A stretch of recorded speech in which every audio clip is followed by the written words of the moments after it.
tight races. In the NL Central, it's a 3-team race as these Reds are now in 3rd place. And out west, how about a 4-team race? The upstart San Diego Padres behind these Arizona Diamondbacks. It's baseball night in America. Should be a good one. Next.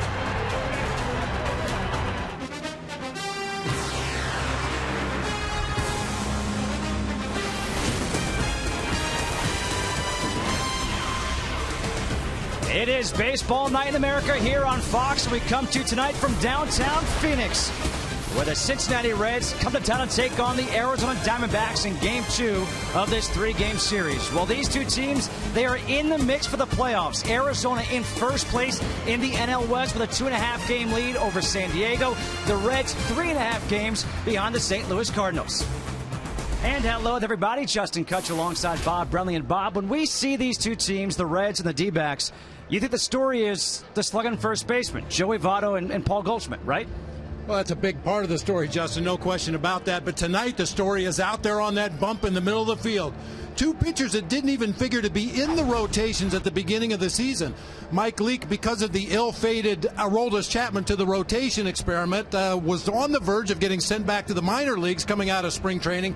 Patrick Corbin, on the other hand, in a very spirited 3-player race for that 5th spot in the rotation, he took it and ran with it. He really did run with it. He's trying to get to 10-0 on the season, becoming the first D-backs pitcher in history to start a year 10-0. Two of the best teams in the National League will go up against each other here in this one. It's baseball night in America. Reds, D-backs, next.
Roof is closed. It's only 108 outside. Inside, it's 79 degrees. Time now for tonight's starting lineup for the Reds, brought to you by Taco Bell. Sometimes you gotta live Moss.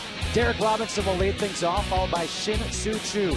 Joey Votto bats 3rd. Brendan Phillips in the cleanup spot. Jay Bruce will bat 5th. Todd Frazier bats 6th. Devin Mesoraco will bat 7th. Zach Cozart, the shortstop, bats 8th. And Mike Leake will pitch and bat 9th. And they will face the left-hander, Patrick Corbin, who on the season, Bob, has been unbelievable all around, but against lefties, he's been ridiculous. Well, he's as good as they come, especially against the left-handed hitters, as you mentioned. 14 starts this season, a perfect 9-0. He's failed in his last 3 bids to get to 10 wins through no fault of his own. His team has not scored a lot of runs when he's been on the mound. See the scouting report, quality strike thrower, 70% first pitch strike. Commands 2 pitches, a fastball on both sides of the plate, a slider on both sides of the plate. He will throw an occasional straight changeup, and he can be absolutely dominant through the first 75 pitches of a ball game. The opening pitch is brought to you by Budweiser. From May to July, buying Budweiser benefits military families. We are all set for baseball. Here in the desert, Derek Robinson will lead things off against the southpaw, Patrick Corbin. And the first pitch misses down low and in for ball 1. Robinson on the season, 277, no home runs, 5 RBIs in 47 games. 1-0, tries to bunt, foul tips it, and that is off Miguel Montero. That does not feel good. Oh, I can attest to that. I don't even have to look at a replay. I can tell where that one hit. Yeah, hit by pitches and fouled bunts are a catcher and an umpire's worst nightmare. If you want, you can look away. Oh, too late. Well, good wake-up call from Miguel Montero. He knows he's involved in a ball game now. Always good. Second pitch of the game. Oh, we do have a game going on. All right. 1 ball, 1 strike. Martin Prado still in at third base. Robinson with good speed. Ground ball right side. Goldschmidt. Nice play. Throws to Corbin covering for the first out. Tonight's defensive lineup for the Diamondbacks brought to you by Scott's, the official lawn care company of Major League Baseball. In the outfield from left to right, Jason Kubel, Gerardo Parra, and Cody Ross. Around the horn of the infield, Paul Goldschmidt at first, Willie Bloomquist at second, Didi Gregorius at short, Martin Prado at third, and Miguel Montero's behind the plate. Yeah, Paul Goldschmidt's been flashing gold leather all season long over there at first base. That's actually a rarity to see him throw to the pitcher covering first. Normally he likes to take it himself. 77 times already this season, 3 unassisted at first base when he could just as easily toss it to the pitcher covering, but he doesn't want to risk a throw. That's smart. Yeah, his theory is if I can get there and beat the runner, why risk a throw? Shin-Soo Choo, 278, 10 home runs, 23 RBIs. And that slider's outside in the dirt. 1 ball and 1 strike to Choo. Just as a point of comparison, since we have 2 of the best fielding first basemen in the game here in the ballpark tonight, Joey Votto this season only 34 times has taken it himself at first. And last season for the 2 guys. Well, now a ground ball to Bloomquist. Nice play. That's back-to-back nice plays by the right side of the infield for the D-backs. Been a common thread all season long. Arizona second in errors in the National League. Only San Diego and St. Louis have played better defense. Willie Bloomquist ranging far to his left. Spins around, finds his target, and fires on for the out.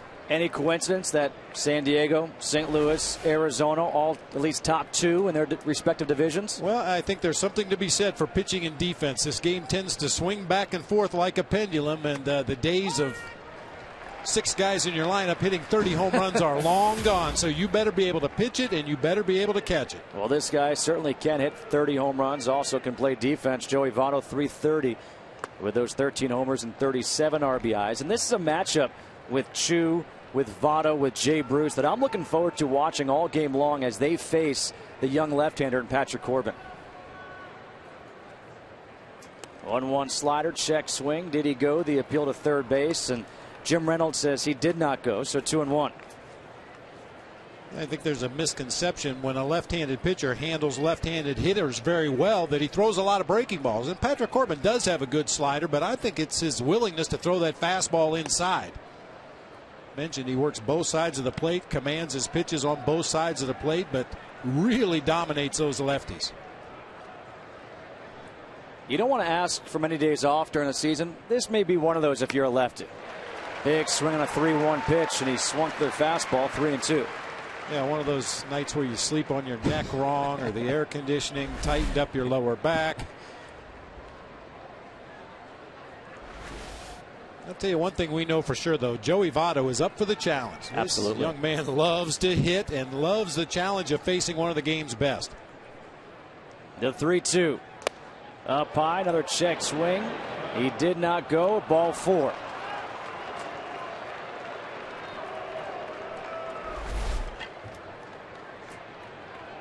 Second baseman, number 4. I think he held up. So 2 outs, runner on at first base now for Brandon Phillips.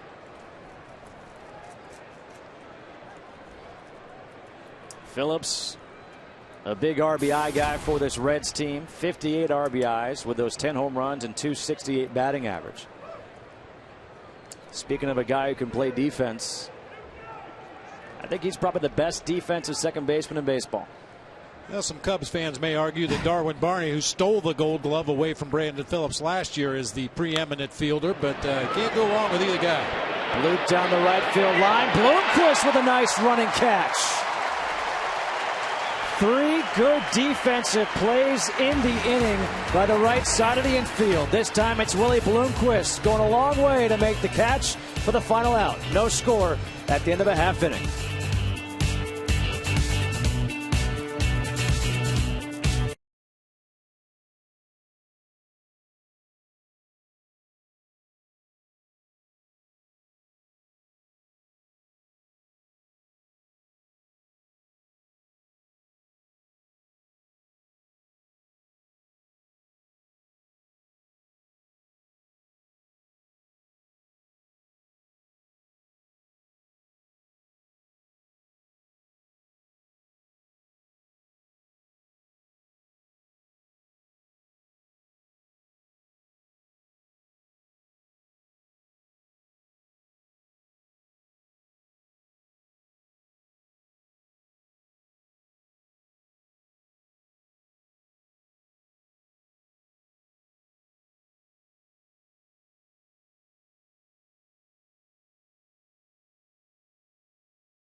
Arizona time now for the starting lineup for the Diamondbacks, brought to you by Taco Bell. Sometimes you gotta live Moss. Gerardo Parra will lead things off, followed by Willie Bloomquist.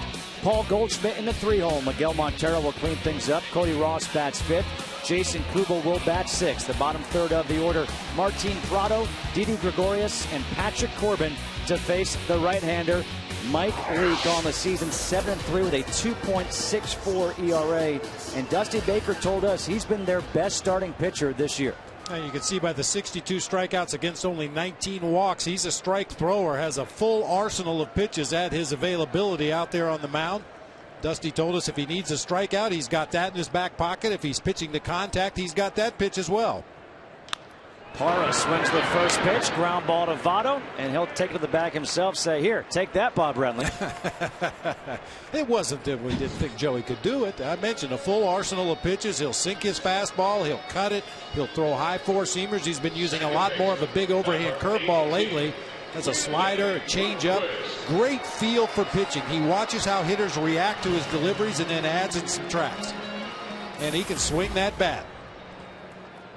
Certainly can. Loves to hit, and now he's actually being treated as a hitter when he comes up. Speaking of hitting, Willie Bloomquist, 345, no home runs, 8 RBIs.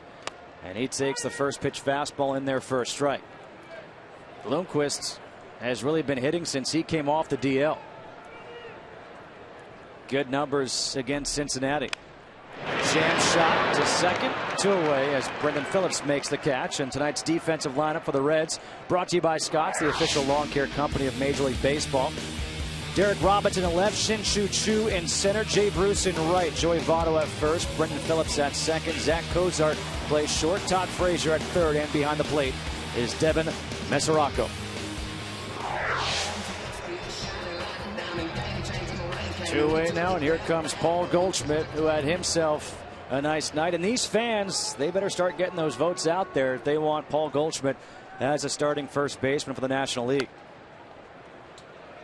To be quite honest, I don't think there's enough people in the world to get Paul Goldschmidt voted into the All-Star game in New York later this summer. But I have to believe that Bruce Bochy and everybody else in the National League recognizes an All-Star when they see one. Absolutely. 2 balls and no strikes. Those numbers on Goldschmidt: 306, 19 home runs, 65 RBIs. He had 2 home runs last night, picked up 3 more RBIs in the season. I think if you were in a sports bar and asked somebody, hey, who's the National League leader in RBIs? I think he'd win maybe some buffalo wings or a free beverage in that bet if you knew it was Paul Goldschmidt.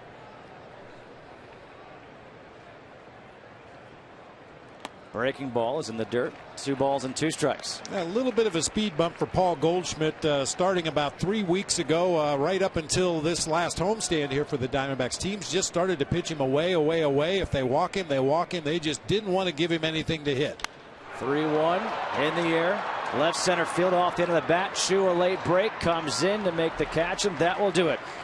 A 1-2-3 inning worked by Mike Leake. We're through 1 here in the desert. No score. Reds and D-backs here. Baseball night in America.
Fuel economy and a whole lot more.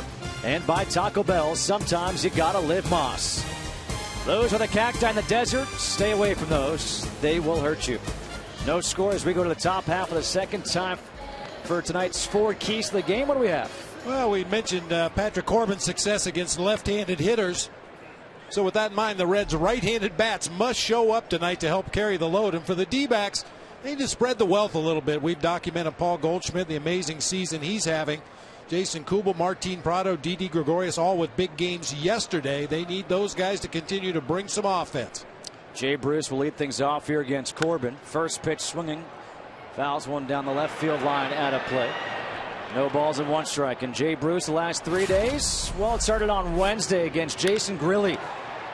That was a walk-off, the game winner. That was the first blown save of the year for Grilli. Then on Thursday, Bruce does it again. And none of these shots are really cheap shots. He's getting all of them. Every bit of them. Notice all those pitches were from the middle of the plate in and down there around the knees, right where he can drop that bat head. He gets an amazing amount of lift on pitches from the middle of the plate in, which really plays well at his home ballpark. That is a small ballpark to say the least, a bandbox. And there he gets into one again. Forget about it. His 4th homer in his last 4 games.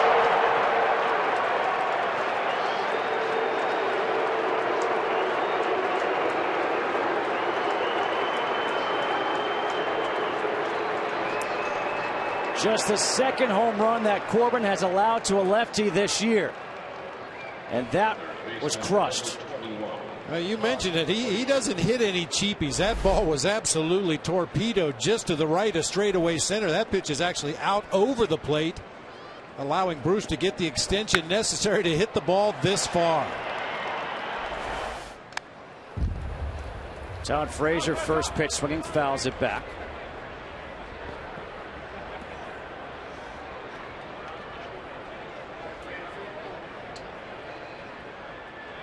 I'm almost speechless right now thinking about that home run. In this ballpark, they say the ball does not carry nearly as well with the roof and panels closed as they are here today, with the temperatures of 108 degrees outside. Hard to imagine how far that ball might have gone with the roof and panels open. 0-2 in the dirt. Check out this ball and where it lands. Oh, mentioned the lift he gets in his swing. Sounded like he caught that one about as pure as you can possibly hit it, up there off the bottom corner of the scoreboard, just to the right of straightaway center. 1-2, ground ball to shortstop. Gregorius handles the hop for the first out here in the 2nd.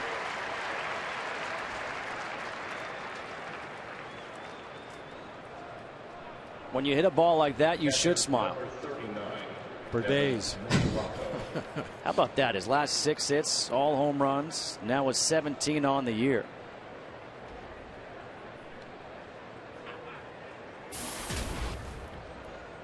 Devin Mesoraco, the catcher, at the plate now.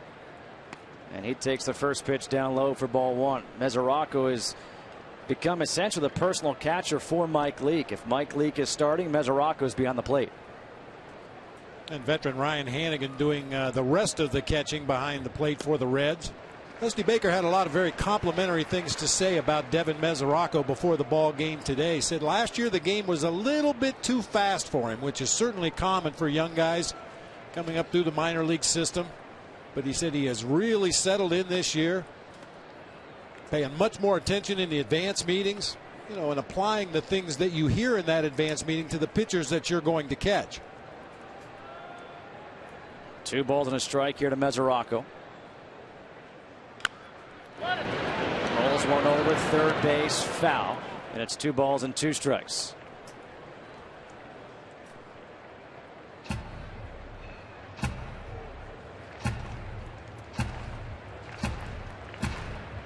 One nothing score here in the top of the 2nd after a leadoff home run by Jay Bruce here in the 2nd. An absolute bomb to pretty much center field, right center field, off the bottom of the scoreboard. And he was just trying to make us look good as he rolled in his montages of home runs the last 3 days. We have to add to it now.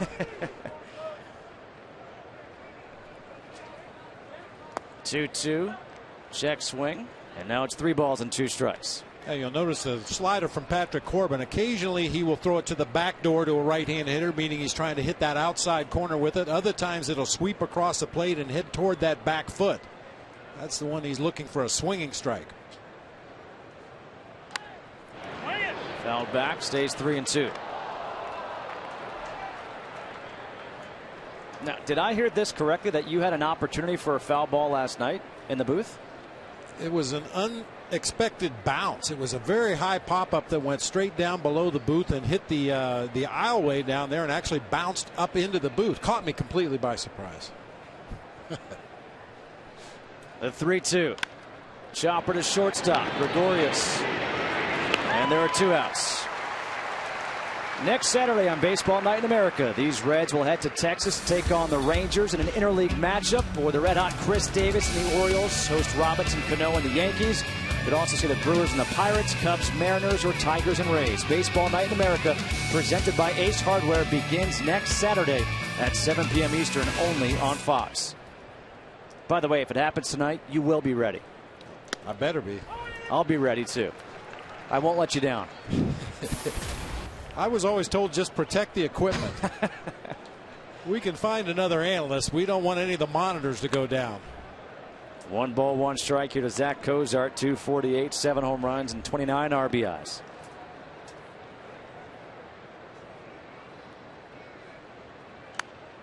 Popped up behind home plate. Montero has room, makes the catch, and that'll do it here in the second. But not before Jay Bruce has his 4th home run in the last 4 days to give his team the 1-0 lead as we go to the bottom half of the second.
Hardware is sponsored by Bud Light Limerita and introducing the new Strawberry Rita. 1-0 Reds lead the Diamondbacks, and I'm guessing you could find some Diamondbacks out there in the desert. Jay Bruce with that mammoth home run to give his team that 1-0 lead. And it'll be 4, 5, 6 in the order. Miguel Montero, Cody Ross, and Jason Kubel against Mike Leake. Montero's numbers on the season don't look very good right now. 222, 4 home runs, 22 RBIs. But really, ever since Eric Chavez went down, Montero batting in the cleanup spot, he is certainly swinging a better bat. Yeah, talking to his skipper, Kirk Gibson, before the ball game today, he mentioned that Montero's swing recently has been freer, quicker, and easier. Those were the words he used, as he's not trying to generate quite as much power, just trying to get the barrel of the bat on the ball and take whatever comes his way. Changeup is outside. 1 ball and 1 strike. The first 40 games of the season, Montero hit 180. The last 25 games, he's up to 284. Backdoor breaking ball is outside. 2 balls and 1 strike here to Montero, leading off in the second.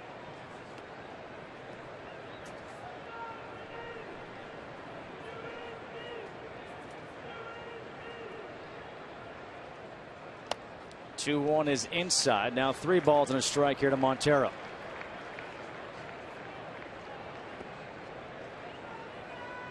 Not a guaranteed fastball count when you're facing Mike Leake. He's just as likely to throw a cutter or a straight changeup. Looks like a changeup coming here.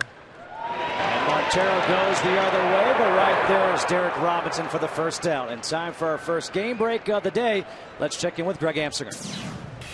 Justin, thank you very much. Max Scherzer's going for his 11th win of the season. Down 2-0. Victor Martinez helping a brother out. That is a grand slam. Bottom 1, we've already got 6 runs on the board. Tigers up 4-2. Let's get you back to Justin and Bob in Arizona. All right, thanks so much, Greg. So if that team can get Victor Martinez providing some pop, oh my gosh. Martinez, fielder, Cabrera. Cody Ross takes the first pitch fastball for a strike. And one thing you know for sure, you'd rather pitch for them than against them. Yeah.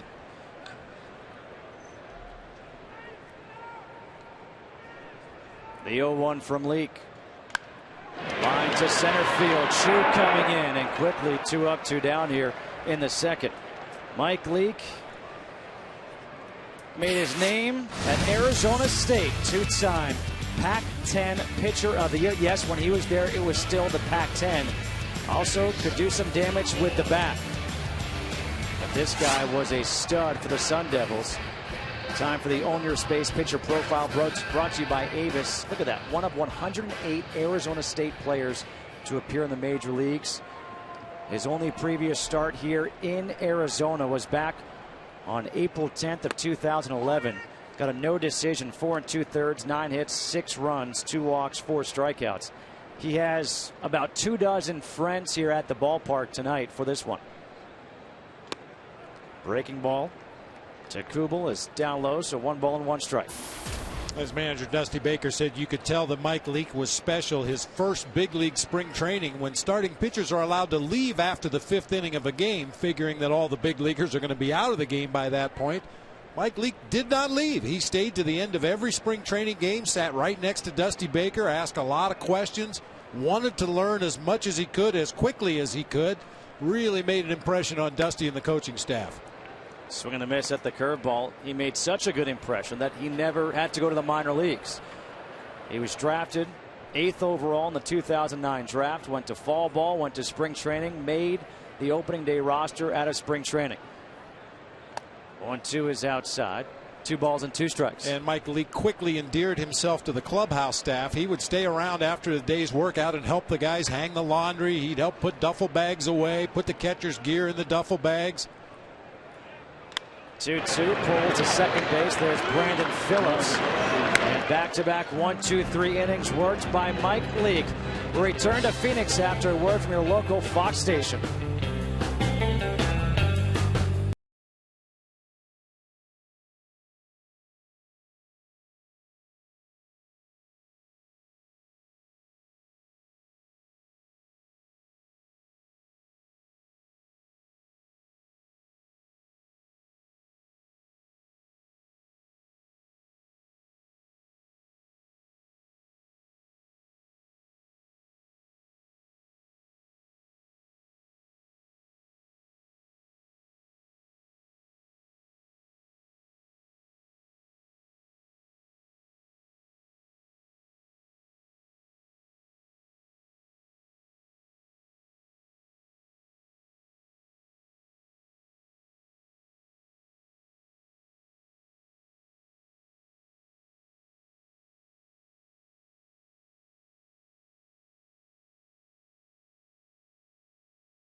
By Ace Hardware. Top of the 3rd we go, 1-0.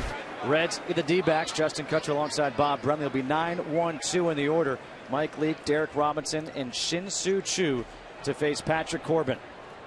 Leake, a very good hitting pitcher, takes the first pitch inside on the corner for strike one, and we're now joined by a member of the pitching staff of the Arizona Diamondbacks, Brandon McCarthy. And Brandon, thanks for joining us. Knowing you're on the DL right now, first of all, how are you feeling? I feel good. Arm-wise, I'm starting to get back to where I'd like to be. It's just kind of the same. Take a little downtime, get a little rest, build up strength again, and just kind of start over. So that's all coming back, kind of on its usual schedule. Now, I know you're really big on Twitter. The question is, have you been busy on Twitter recently to get some more followers?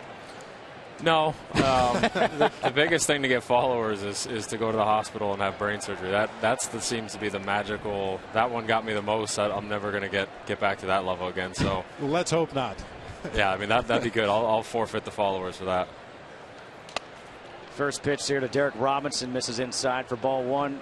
Brendan, you mentioned the brain surgery. We've seen a couple of guys in the last few weeks get hit by pitches, comebackers. What kind of advice would you give to them about getting back up on the mound and pitching again?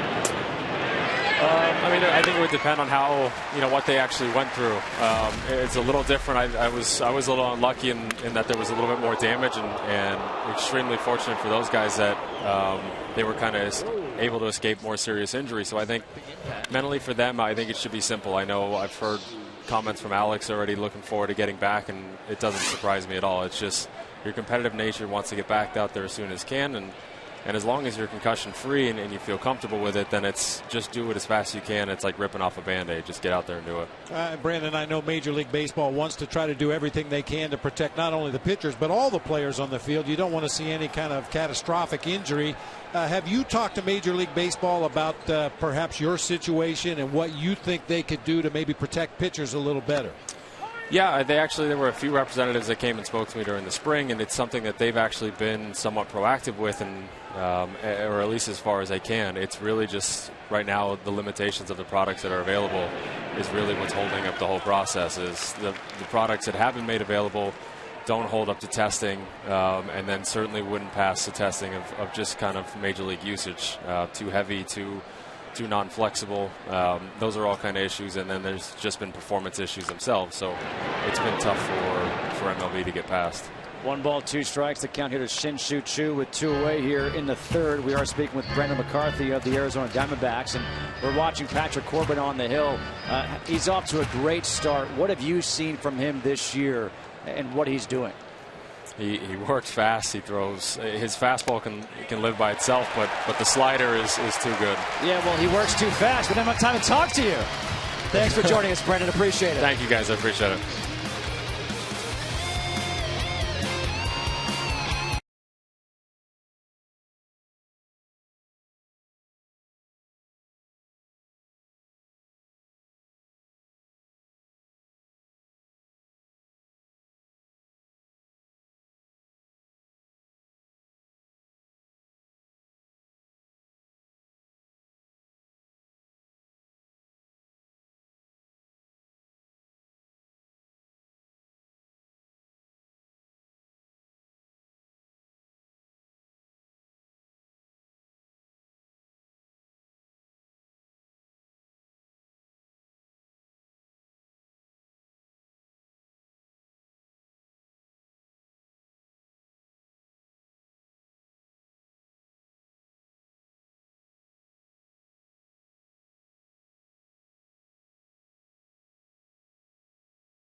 Diamondbacks, bottom half of the third. Mike Leake has retired the first 6 men in a row. He'll face Martin Prado, Didi Gregorius, and Patrick Corbin here in the third inning. First pitch in their first strike, as we're now joined by a member of the starting rotation for the Reds, Bronson Arroyo. And Bronson, thanks for joining us. Frankly, I'm a bit disappointed. I thought you might have the guitar with you.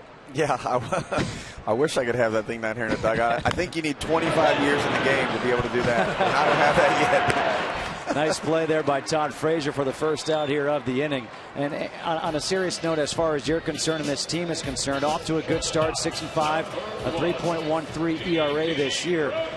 You've been pitching really well for this team for many years now. And when you look at your success, what's been the key for it for you? Well, I think the number one thing is that I just toe the rubber every fifth day. You know, I mean, going out there 32, 33 times a year. You know, people, I don't know, they undervalue the importance of just staying healthy. You know, you see a guy like Nick Massett, who we have down here today, who hadn't pitched for us in about a year and a half. And sometimes you almost forget that guys like that are still in the organization, you know, and you don't realize unless you are a superstar in this game, if you don't stay healthy, it's a big detriment to you. So going out there every fifth day helps. And then, you know, I don't know, just being consistent in the strike zone and finding other ways to beat guys, you know, because it's always you know, it's always a chess match, especially when you don't have overpowering stuff like myself. And year after year, you know, people get used to your stuff. They stop fishing for the slider off the plate and different things. You got to find new ways to beat people year after year. That's part of the fun of your job. At least it looks like fun for you. It's not so much fun for opposing hitters, but, you know, we see you flipping breaking balls up there in the low 60s and occasionally getting by with a fastball in the mid 80s. And it looks like you're having fun doing it. Yeah, I do. You know, it's always, I've never had overpowering stuff. You know, the stuff I have now, I threw up to 90 in high school, and that was overpowering for high school. But after that, you know, minor league hitters can hit 90 no problem, and especially these guys at this level. So it's always been fun for me to play this mental part of the game, watch body language. You know, try to pitch with a little bit of awareness of what's going on around me and what guys are trying to do to you. You know, and you know, I watched Greg Maddux as a kid, and you know, I feel like he's probably been the best pitcher in last 50 years of this game, and he did it better than anybody, and it's definitely fun to go out there and try to do that. And watching your fellow right-hander Mike Leake out there on the mound, he seems to have a little bit of that too, judging hitters and watching how they react to pitches and then adjusting his pitches accordingly. Yeah, no doubt. I think he threw 2 bullpens his first spring training, and Ryan Hannigan came to me and he said, you know, this guy pitches a bit like you, and obviously he doesn't use the breaking ball as much, but he was saying he could sink it, he could cut it. He looked like he had some feel for the changeup, and you know, there's not a ton of guys in the game like that right now. There's so many guys coming out of college that are throwing, you know, 95 plus right now. It's actually becoming, you know, I'm more of an anomaly these days going out there throwing like I am, and Leake kind of falls in that category as well. And I think being like that, it definitely helps keeping you healthy because we're not having to pitch at max effort. Patrick Corbin at the plate right now. I think what also helped was the fact that Mike Leake cut his hair, so now everyone can tell the two of you guys apart. Yeah, I know. He shaved it. He looks like he's 12 years old, but he's having success, so I don't think it's coming back anytime soon. Well, Corbin grounds to Votto at first. There's Leake covering, and Bronson, that was too short, but thanks so much for joining us. Okay, guys. Thank you. We have some interviews, and it's back-to-back 1, 2, 3 innings. That's not the way it's supposed to work.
Reds get the Diamondbacks, and get ready, fans, for Fox Sports 1, America's new 24-hour sports network. Fox Sports 1 will be your home for great live sports, all the news and highlights you want, and shows and specials that only Fox could bring you.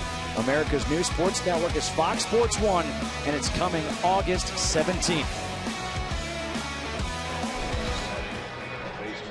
Here in the fourth, it'll be Joey Votto, Brandon Phillips, and Jay Bruce to face Patrick Corbin. Votto, his first time up, worked to walk. One of two base runners in the game. The other was the home run by Jay Bruce. And first pitch swinging foul. Is it back? No balls and one strike. I had a chance to talk to Miguel Montero about Joey Votto before the ball game today, and Miggy told me an interesting story.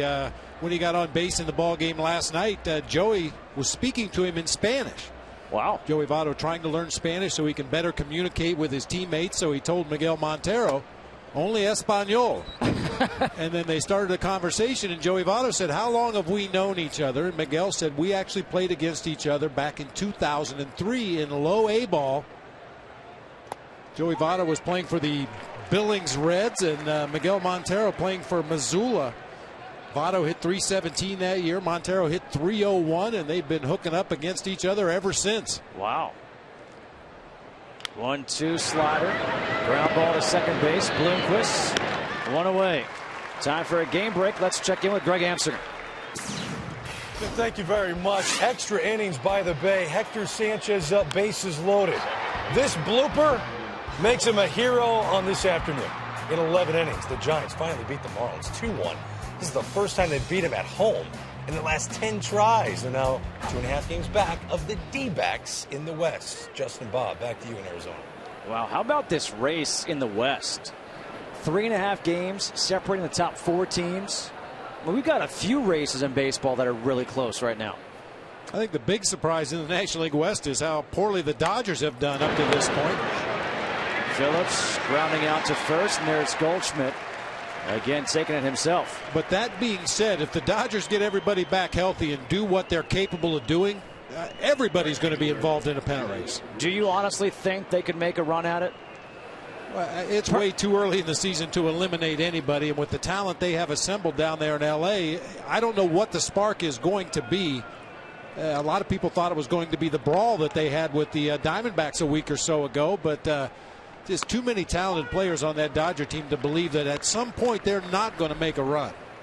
First pitch, Jay Bruce, a fastball on the outside corner, first strike. Bruce homered his first time up. Slider, 1 ball and 1 strike.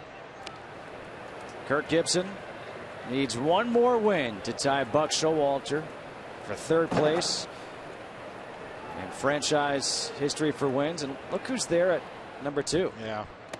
But we should have that highlighted, and that's what we should be seeing. Yep. Yeah, the issue is my number is not going to change. Gibby's is only going to continue to go up with this ball club that he has. 2 balls and 1 strike, the count to Jay Bruce. High 3-1, and going back to the Dodgers as far as a spark, I mean, look at what Puig has done. That is one of the best stories right now in baseball. But, you know, not heaping problems on to Don Mattingly and the Dodger organization, but what do you do when Carl Crawford and Matt Kemp come back? 3-1 is down low, ball 4.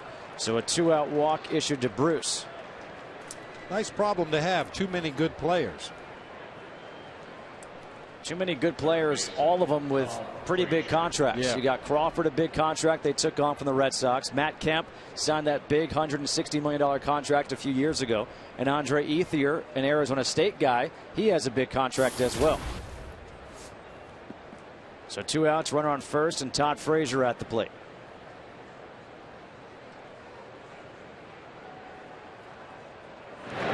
Look back at Bruce, who's 2 for 4 in the season in stolen bases. Todd Frazier at the plate takes a lot of good-natured ribbing from his teammates. He will occasionally take the ugliest swings you ever see, but he is so country strong that he can take unorthodox, off-balance swings and still hit the ball out of the ballpark. Slider misses. 1 ball, no strikes. And Todd Frazier this past week, James Gandolfini passed away of a heart attack, and he actually had the theme song to The Sopranos as his walk-up music. There he is from New Jersey as a tribute to the late James Gandolfini. Thought that was a pretty cool gesture. Ground ball to shortstop. Gregorius will go to second for the easy out, and that'll do it here in the 4th. No runs on no hits, 1 man left on. It's baseball night in America here in the desert. It's 1-0 Reds.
Park, the pool out there in right center field.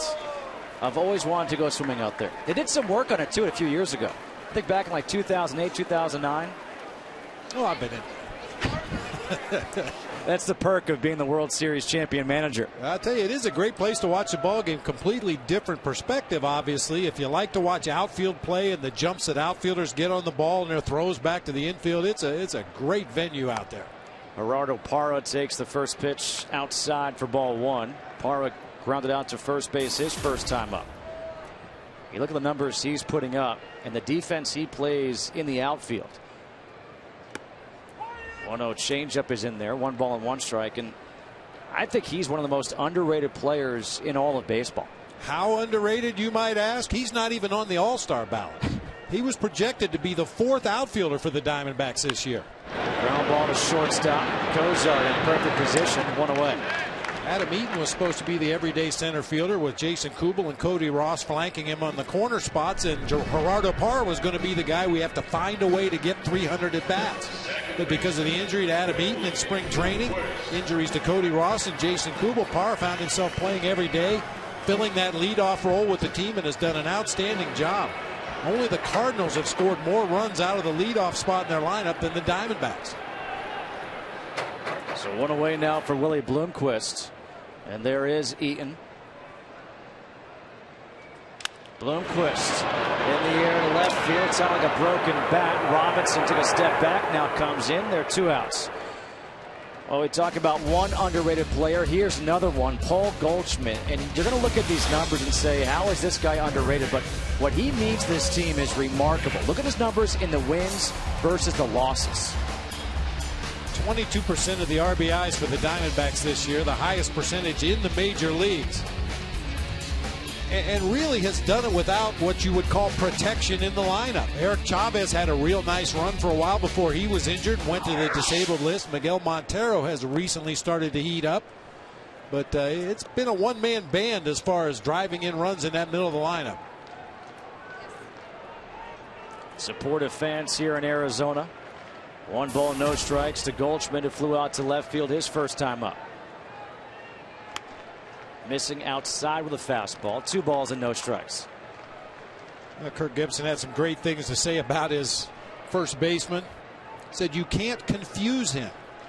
He has a game plan. He knows exactly what he wants to do at the plate, and he sticks to it. He will listen to anybody and everybody, but he filters out the things that don't apply to him, sticks with his game plan.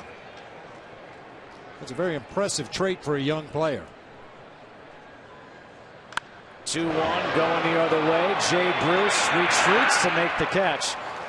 And that is now 12 in a row retired by Mike Leake. He does it here on 8 pitches. 1-0 Reds.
One nothing Reds lead the D-backs here, top of the 5th inning. Justin Kutcher alongside Bob Brenly. It'll be Devin Mesoraco against Patrick Corbin. Mesoraco grounded out to shortstop his first time up. And the first pitch changeup is in there for a strike, 0-1. The only run of the game so far, the home run by Jay Bruce in the second. And that fastball's inside. 1 ball and 1 strike. Patrick Corbin, a second-round pick of the Angels back in 2009, came over here to Arizona in the Dan Herron deal. And that deal has paid off for these Diamondbacks.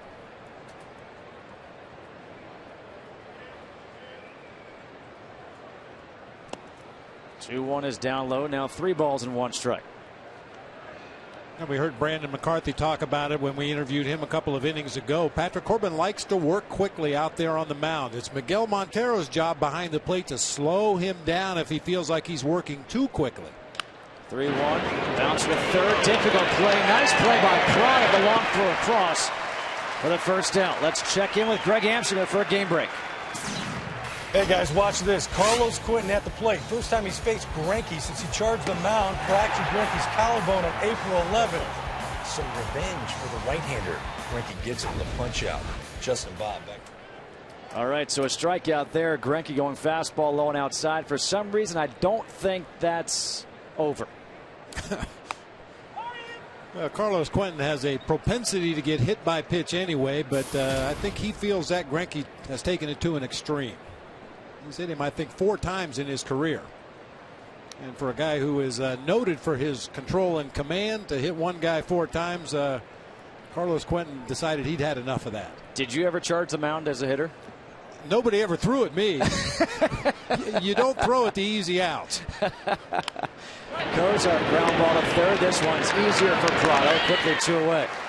No, I actually played for Frank Robinson early in my career, who got hit with regularity for no apparent reason. And, you know, Frank said there's other ways to get your payback. This is going back to June 11th when the Diamondbacks and Dodgers, that was Yasmil Puig that got hit in retaliation. Greinke then hit Miguel Montero after missing twice. Ian Kennedy responds with a pitch up and into Greinke. The bench is clear, and it got ugly in a hurry.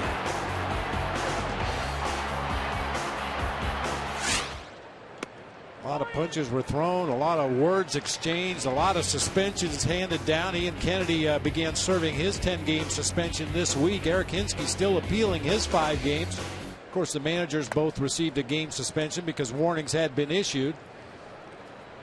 A couple of relief pitchers, a coach for the Dodgers received suspensions, and yeah, there's some controversy out there. There's a free Eric Hinsky movement going on. Eric got a 5-game suspension, felt like he was playing a peacemaker, and the Dodgers actually confirmed that on some of their Twitter accounts, that Eric Hinsky was just trying to break things up. Actually got punched in the back of the head a couple of times in the effort to break up the fight, so it's not all done yet. Leak on the 1-2 pitch, skies at a shallow center. Bloomquist on the outfield grass makes the catch, and it's another 1-2-3 inning. It's still 1-0 Reds over D-backs.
Is sponsored by Chevrolet. Find new roads.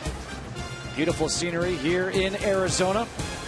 1-0. Bottom half of the 5th inning as the Reds lead the D-backs. And Chevrolet, the official vehicle of Major League Baseball, is celebrating a new season for new memories. For your chance to win a community field makeover and an all-new 2014 Impala, visit ChevyBaseball.com.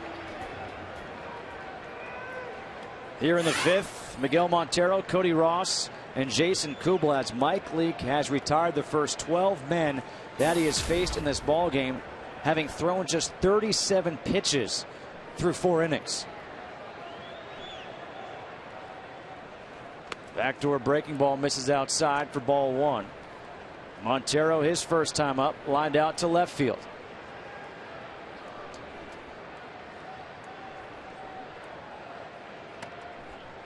Inside, 2 balls and no strikes.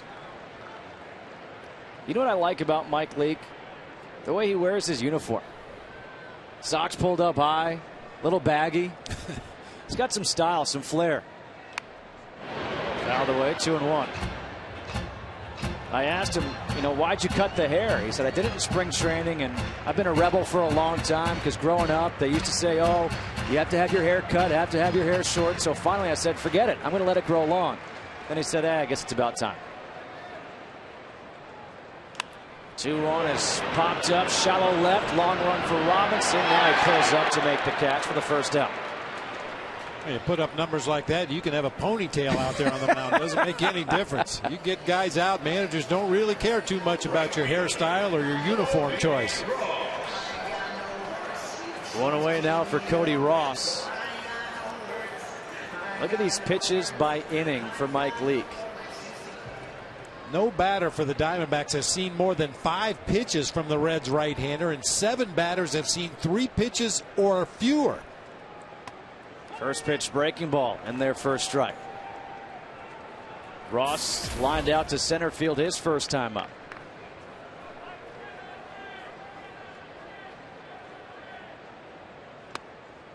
On the inside corner.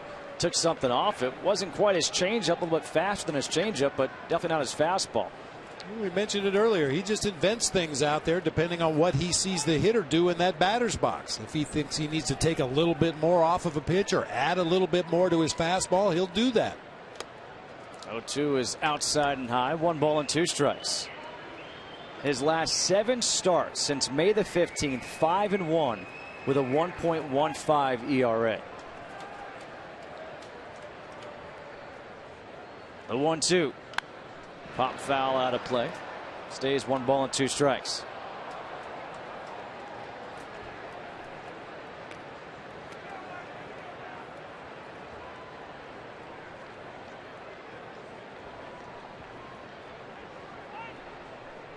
Another 1-2 pitch. Cued off the end of the bat. Leake fields it cleanly. 2 away.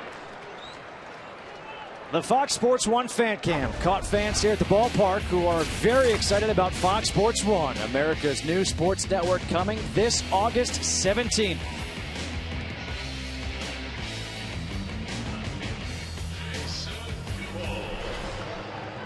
Two outs now for Jason Kubel. Kubel grounded out to second, and really if you think about the way this game began, I mean, first pitch fastball is down low for ball 1. You go on the other side with the Reds at the plate. A couple of nice plays in the first inning for the D-backs, and for these Reds on defense, we haven't had to see much out of their defense. It's been pretty routine ground balls or fly balls or line outs to the outfield. A few line outs. Miguel Montero lined out to left field, his first at bat of the game. Cody Ross lined out to center. Paul Goldschmidt lined out to right, but yeah, there really hasn't been a lot of challenging defensive plays. And it stands to reason with Patrick Corbin and Mike Leake on the mound, 2 notorious strike throwers, that the hitters are being very aggressive early in the count. They know the pitchers are going to be around the plate. They're looking to attack the first thing they see in the strike zone, and just subtle differences in pitches have allowed Mike Leake to get through the first 4 2/3 of this game without much trouble. Well, now he's behind in the count, 3 balls and 1 strike to Jason Kubel with 2 outs here in the 5th. And the shift is on here for the infield for the Reds with Kubel at the plate. 3-1. That's fouled off. 3 balls and 2 strikes. And again, right there, that's 85 miles per hour. So not your normal fastball from Leake, which is about 90-91, but also not the changeup. It's a fastball count, but he takes something off of it. Feel for pitching. You heard Bronson Arroyo talk about Greg Maddux, and Maddux had it better than anybody I've ever seen. Comes back from 3-1, gets the strikeout. That's his first of the game. He has retired the first 15 batters in a row. It's 1-0 Cincinnati.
Around Mike Leake, as he has retired a career-high 15 in a row to start this ball game.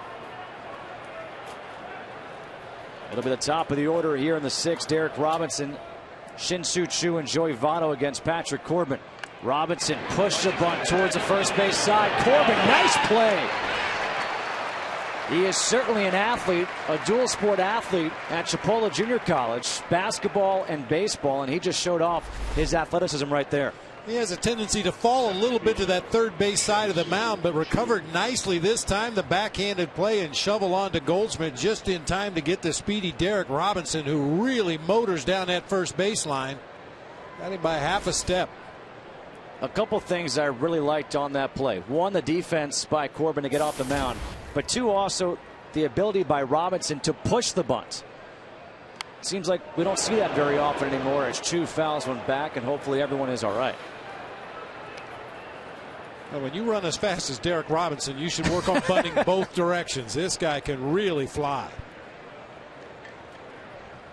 Run like Hayes.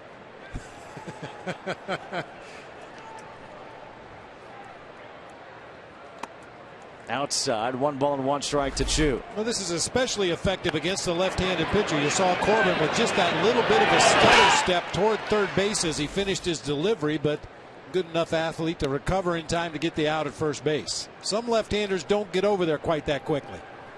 I think a lot of left-handers won't get over there that quickly. 2-1 here to Choo, is 0 for 2, a ground out and a strikeout. Fouled back, 2 balls and 2 strikes. Shin-Soo Choo came over in that three-way deal from the Indians to the Reds. Gregorius went from the Reds to the Diamondbacks. Trevor Bauer went from the D-backs to the Indians. And what has this guy done since coming over? Well, he's produced for the Cincinnati Reds. But this time he strikes out for the second time today. The only 2 strikeouts in the game for Corbin, both against Choo. This year, Fox Sports Supports is proud to partner with Stop Out Bullying, the leading national anti-bullying organization for kids and teens in the U.S. Stop Out Bullying focuses on preventing bullying and all forms of digital abuse. It educates against racism and hatred, deters violence in schools and online, and helps at-risk students. To learn how you can help, please visit stopoutbullying.org. Votto able to check his swing. 2 balls and no strikes. Votto walked his first time, grounded out to second his last time up.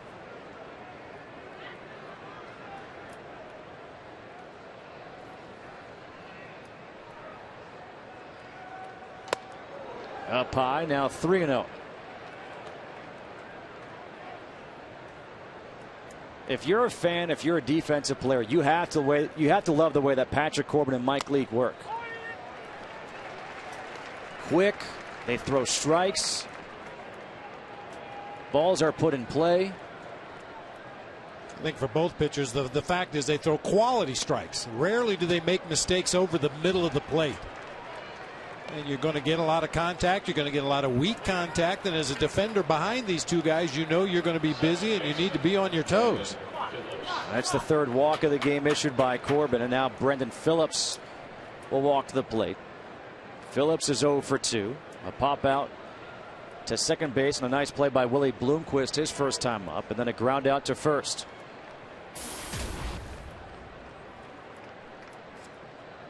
Ten home runs, 58 RBIs out of the cleanup hole for Brandon Phillips. He's been good in the clutch as well this year for Cincinnati.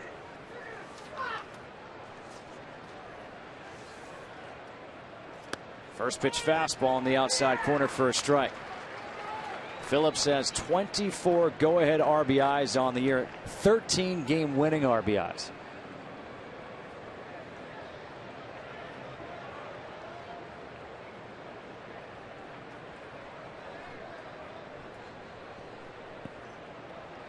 Votto at first is 2 for 4 in stolen bases on the year. 0-1 misses inside with a fastball. 1 ball and 1 strike. Unusual numbers for Brandon Phillips. When he swings at the first pitch, he's batting 152, which is the worst mark in the National League for an everyday player. However, when he gets to a 2-strike count, he's hitting .313, which is best in the National League. Go figure. 1-1 pull, diving stop by Prado to second base in time. Another nice play by Martin Prado. Mike Leake has retired the first 15 in a row. His team leads 1-0.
Bourne's second trip to the plate in the first inning. He drives in a pair. P.J. Walters, he walked 5 2/3 of an inning. Innings up 6-2, top 3. Off to Philadelphia, the Mets were down 6 runs in the 7th inning. They tied it 7-7, only to watch Kevin Franzen end the ball game with this walk-off homer to left field. Phils are just 3 games under 500 now. They win 8-7. Justin Kutcher, Bob Brenly, back to you in Arizona. All right, thanks so much, Greg. And here is Mike Leake facing Martin Prado, and the first pitch is in there with a fastball for a strike. Leake has retired the first 15 batters of this ball game. Struck out Jason Kubel to end the 5th inning after falling behind 3-1. And that one spins low and outside. 1 ball and 1 strike. Martin Prado grounded out to third base his first time up. He's made a couple of very nice plays at third base, though, in this one. Prado lines drive center field. Chu is there for the catch. Martin Prado before the game having some fun with a young fan. Okay, let's do this. If I hit a homer right now, you have to dance for sure, right? That's a deal. That's a deal. It's a deal? Deal, no deal? Yes, okay. Okay, we gotta dance. We gotta dance. Okay, right now. 1, 2, 3, let's go.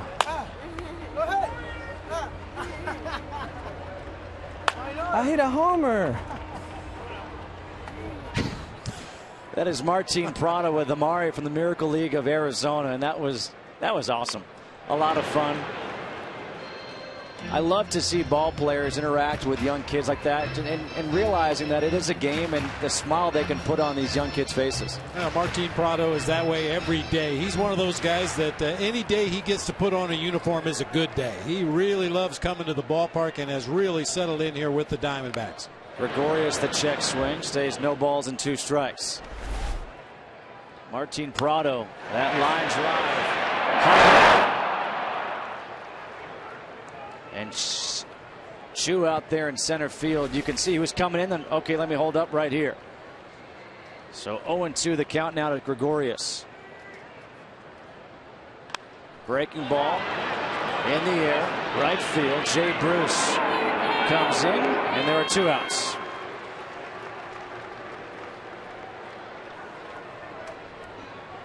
Well, we said in the open there's more to these 2 teams than just the respective first baseman, and boy, are these pitchers putting on a clinic here tonight, especially Mike Leake. I don't even think he's broken a sweat yet. He gets to face his pitching counterpart, Patrick Corbin, who grounded out to first base his first time up. And Corbin inside out to left field, and that drops in for a base hit. So the pitcher breaks up the perfect game with a 2-out double.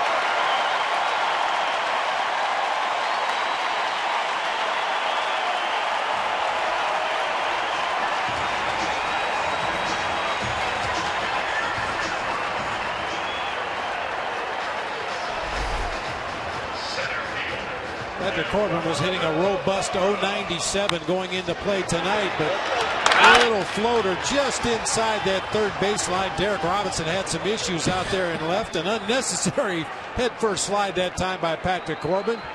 He had some issues with the dive. The first base runner of the game for the Diamondbacks, and now Gerardo Parra steps in. And all of a sudden, a perfect game goes to a situation where a base hit could tie the game. And that pitch misses low and outside for ball 1. You had a feeling that if someone's going to break it up, it was going to be Corbin. No ball was really hit hard. That 1 ball by Prado to lead off the inning, that was maybe the most difficult play.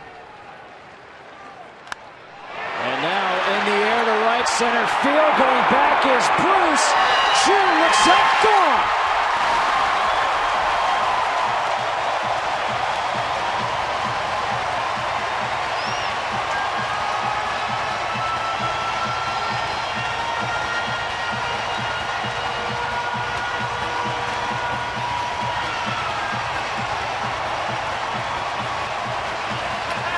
The 7th home run of the year for Parra. And all of a sudden, a perfect game for Mike Leake goes to, he trails by a run. Gerardo Parra in the ballgame last night against the Reds ambushed Johnny Cueto with a leadoff home run. Nearly the same location. A lot of hang time on that ball. Both Reds outfielders got back to the spot, but just could not make the play. And now the first pitch breaking ball misses inside to Bloomquist. So Corbin breaks up the perfect game with an opposite field double. And now Parra hits a 2-run home run. And don't forget, Patrick Corbin, he's looking for his 10th win of the season to go 10-0. Would be the first Diamondbacks pitcher in history to start a season 10-0.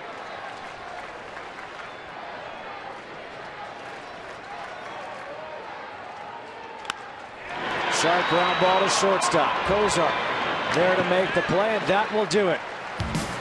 But it's Gerardo Parra, one of the most underrated players in all of baseball, coming through in a big way. The 2-run home run. His team now leads 2-1.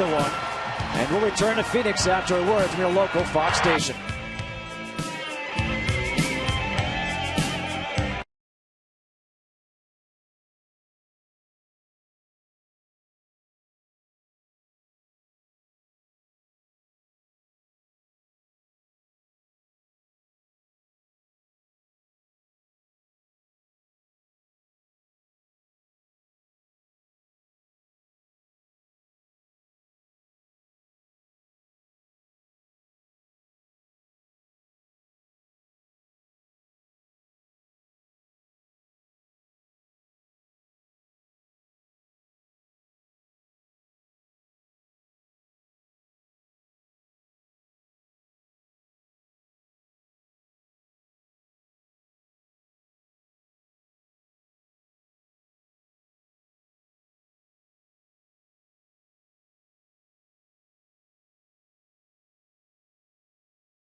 It was a 1-0 perfect game for Mike Leake, and then all of a sudden a double by Corbin and a 2-run shot by Parra. It's now 2-1 Arizona as Jay Bruce steps to the plate. And Bruce has produced the only run for the Reds, a solo shot in the second as he takes the first pitch for a strike.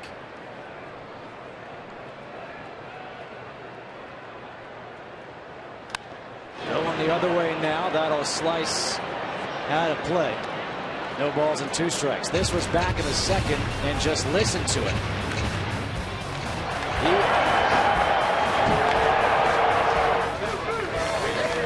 It was a certain sound off the bat. There was another sound off the scoreboard. Yeah, they came very close together, which tells you how hard he hit that ball. And he's going to be built for that. Yeah, absolutely. Gets him chasing the slider. That is the 3rd strikeout of the game for Corbin. That's a put-away slider from Patrick Corbin. Not intended to be a strike. It's intended to give the illusion of a strike at the bottom of the zone, middle of the plate, but it ends up in the dirt low and away from Jay Bruce. That might be the reason why he has been so good against lefties this year. Now Todd Frazier. He's 0 for 2 with 2 groundouts. That one misses inside for ball 1. Bob, I know you talked about it earlier with Corbin and the fact that he's pitching inside, and I asked him yesterday, why do you feel that, so many pitchers nowadays don't throw inside? And he said he thinks it's because out of fear of two things. One, leaving the ball out over the middle and giving up the home run, or just maybe hitting somebody. And he just said, you know what? I saw what I could do last year. I trust my stuff. I'm going to do it this year. He has plunked 5 batters this year, but I think especially for a young pitcher with the combination of pitches that Patrick Corbin has, he needs to pitch on both sides of the plate. If he was exclusively arm side, away to right-handers, he wouldn't be nearly as effective as he is pounding that fastball inside to righties. Fastball misses outside, so a 4-pitch walk issued to Frazier. Patrick Corbin looking to make it 10-0 on the season, and these are the pitchers, starting pitchers, who started the year with 10 straight wins. Max Scherzer has done it this year, and these are the last 40 years. You look at a name up there that kind of, Andy Hawkins, you're like, wow, Andy Hawkins, really? 11-0? You know what Andy Hawkins is most famous for?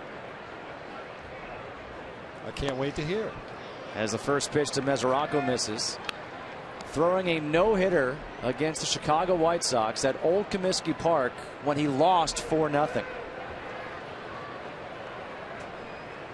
I believe there was an error in left field by Jim Leyritz as the wind was blowing like crazy at Comiskey. Down low, so it's 2 balls and no strikes, and all of a sudden 6 straight balls thrown here by Patrick Corbin.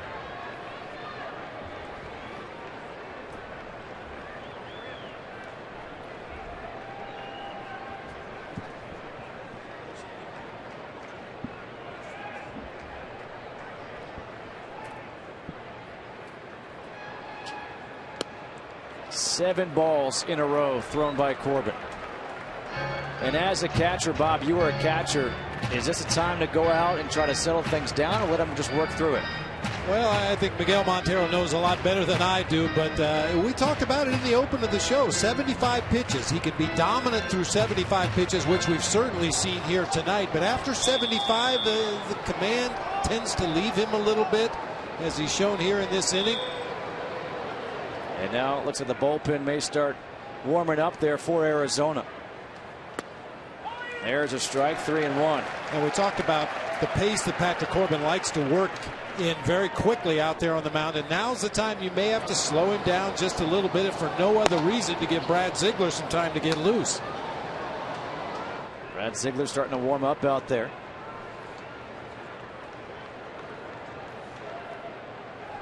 Near the top of the 7th inning of a 2-1 ball game. 3-1 line to left center field. Parra goes over to cut it off. Throws behind the runner and shows off his arm. So first and second, 1 away. Let's take a look at the Fox Sports 1 pitcher comparison presented by Fox Sports 1, America's new sports network, coming this August 17th. Both guys have been dealing through the first 6 innings, and now Corbin 6 1/3.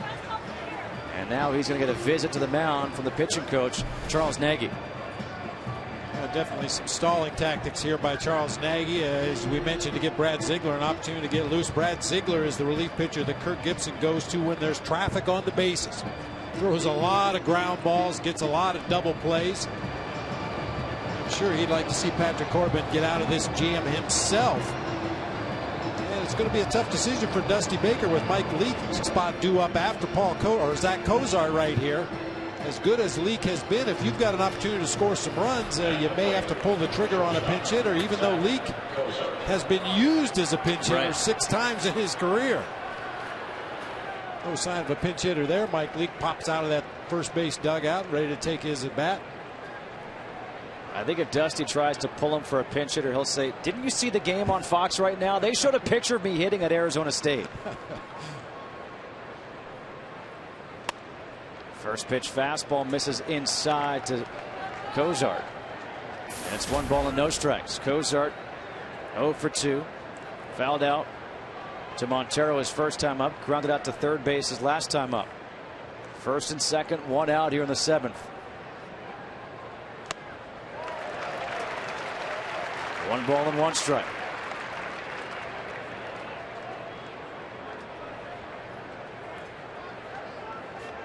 Reds bullpen is empty with Leake on deck.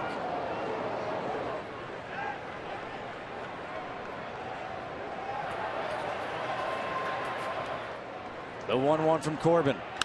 Ground ball, second base. This could be it. The scoop by Goldschmidt, and they turn the 4-6-3 double play. What a big turn right there in Goldschmidt, who's known for his bat. Flashes some leather. It's 2-1 Arizona. Time to stretch it out.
Had just about a little bit of everything in this game. Great defense, great pitching, a couple of long balls, and it's 2-1 here in the desert with the D-backs leading the Reds. Paul Goldschmidt, speaking of defense, that was a huge scoop to turn that double play to end the inning. 0 for 2, fly out to left, a line out to right, and the breaking ball misses outside for 1 ball and 1 strike.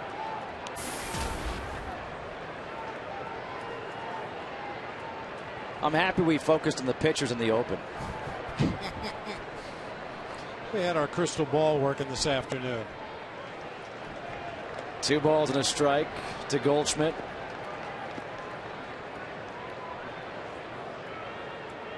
Mike Leake, the Arizona State product, has been dealing here in this one. Has given up just 2 hits.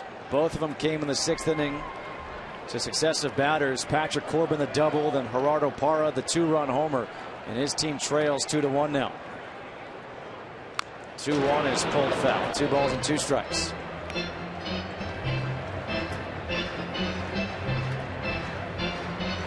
And the scary thing is, and I'm sure both these pitchers would attest to that these 2 lineups are capable of erupting in a minute's notice.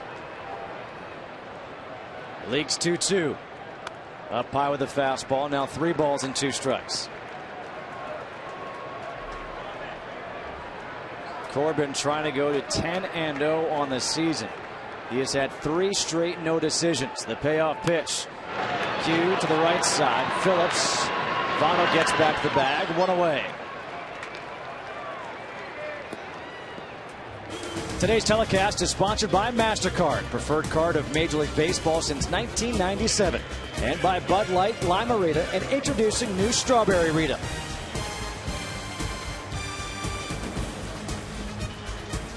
One away, bottom half of the seventh. Miguel Montero steps in. He's 0 for 2. A line out to left and a fly out to left.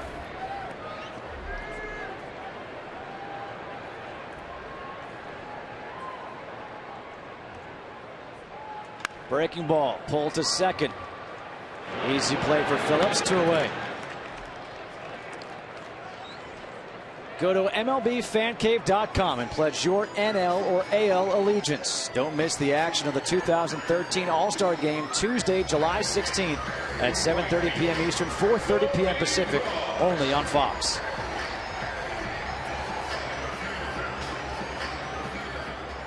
Two outs now for Cody Ross.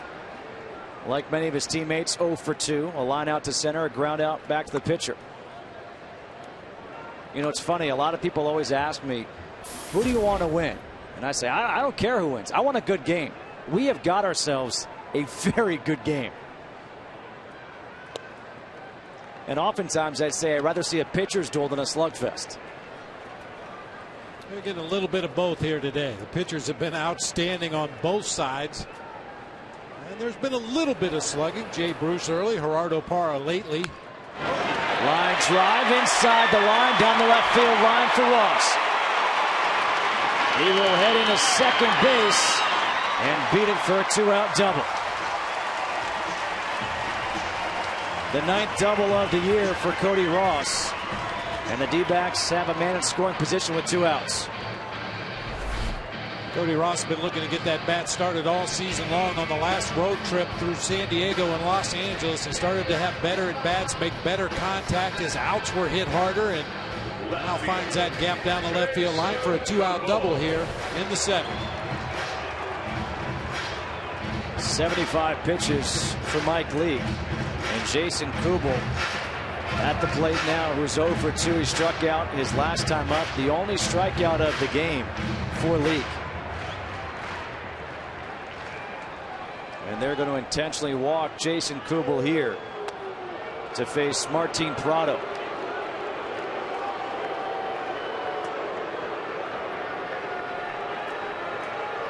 Is this just simply righty on righty matchup?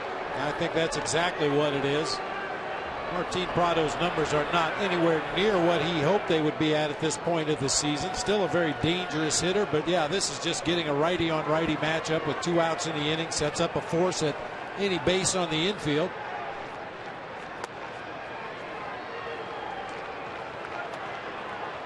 So the intentional walk to Jason Kubel. Now Prado, who, if you remember correctly, led off the 6th inning with a sharp line drive to center field that Shin-Soo Choo had to come and make the play on. Hit the ball hard. Prado hitless in the game last night. However, he did have 2 sacrifice flies, one to center, one to deep right, that drove home Diamondbacks runs.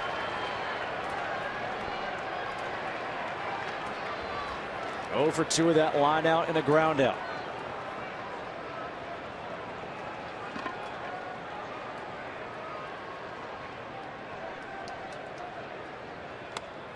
First pitch fastball is up and outside for ball 1.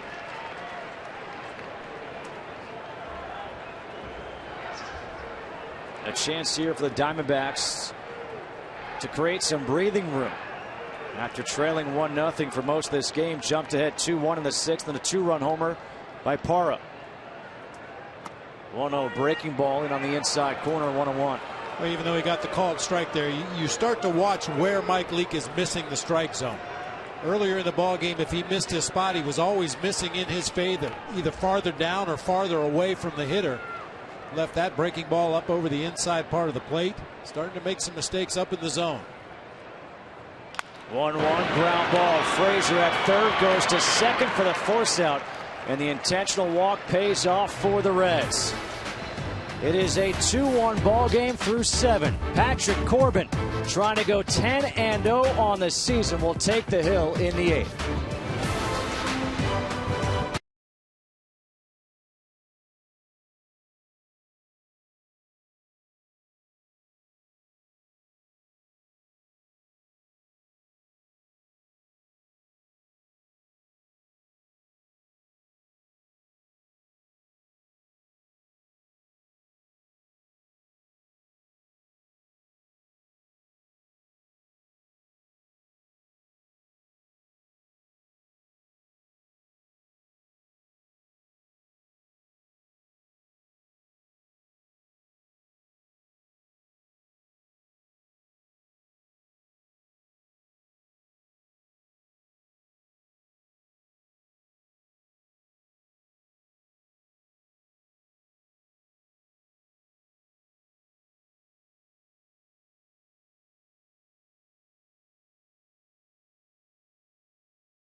Mike Leake, first pitch swinging to right field. Cody Ross over to make the catch. So 1 away. There is action in both bullpens, but Dusty Baker sending up his very good hitting pitcher Mike Leake to lead off this 8th inning. Dusty's bullpen is a little tattered. A couple guys missing in action on that disabled list. He had to use J.J. Hoover and Alfredo Simon yesterday. Said he wanted to stay away from those two in the ballgame if at all possible. So he's working a little short-handed in that bullpen tonight.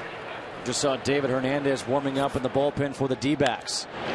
Derek Robinson laces one to the gap in left center field. This is extra bases. Let's see if Robinson tries for 3. He will, and he will be in there easily. A 1-out triple for Derek Robinson. That's his first triple.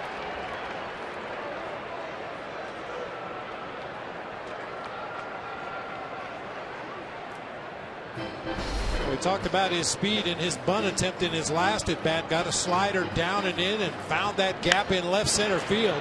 That was shaping up to be an interesting play at third base with Gerardo Parra chasing that ball down on the warning track in left center field, but couldn't come up with it cleanly. And with Robinson's speed, that's an easy triple.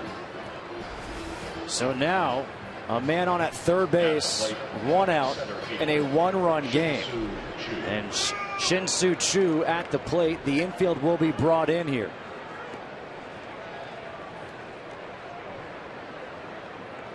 Trying to cut down this run at the plate, the tying run.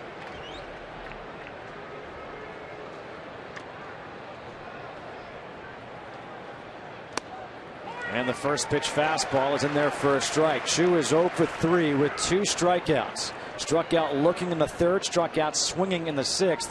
And right now, Corbin could use another strikeout. Has just 3 in the game. Ahead in the count, 0-2.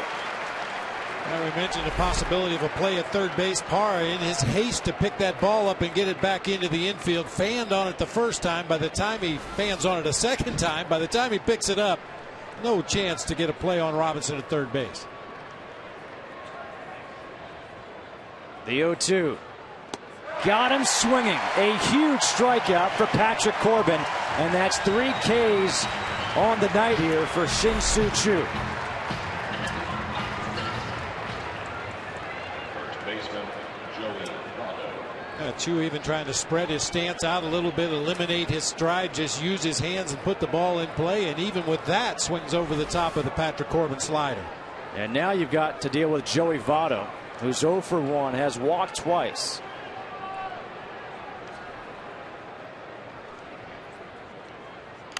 And Votto fouls the first one off. And you try to think about it. All right, you've got a lefty-lefty matchup here with Corbin against Votto. You've got Phillips on deck and Bruce in the hole. There's no easy out here. No. A right-handed pitcher warming up in the bullpen. You just have to make a determination as a manager. Which matchup do you like better at this point? Young Patrick Corbin on Joey Votto with 2 outs and a runner at third, or David Hernandez on Brandon Phillips with runners at first and third? Inside, 1 ball and 1 strike. And is this also one of those moments where Kirk Gibson can say, you know what, Patrick, you've had 3 straight no decisions. You're looking to go 10-0. This is your chance right now to get yourself out of this inning and bring that 1-run lead into the 9th. Inside, 2 balls and a strike. And sometimes that question is easily answered. You just ask yourself, do I have anybody in that bullpen I like better than the guy that's on the mound right now?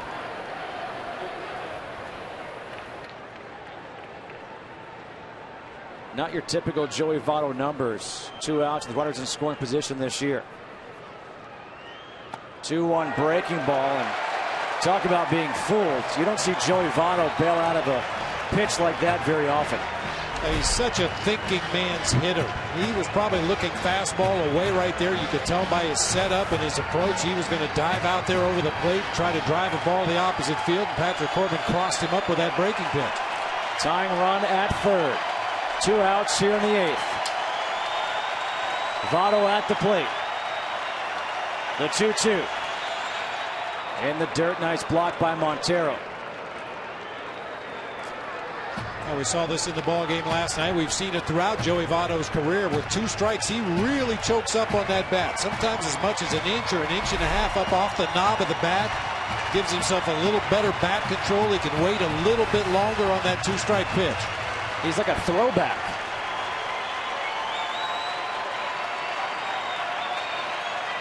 The 3-2. Fouled away. We'll do it again. How much fun is this? A 1-run game, tying run at third base, 3 balls and 2 strikes, and it's Corbin against Votto.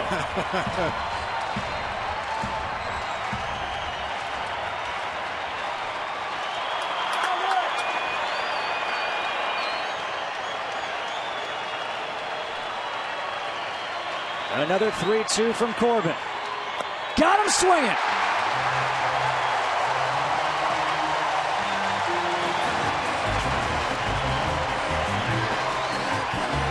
Corbin with back-to-back strikeouts. The D-backs remain ahead 2-1.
They're sponsored by Scott's, the official lawn care company of Major League Baseball, and by Chevrolet. Find new roads.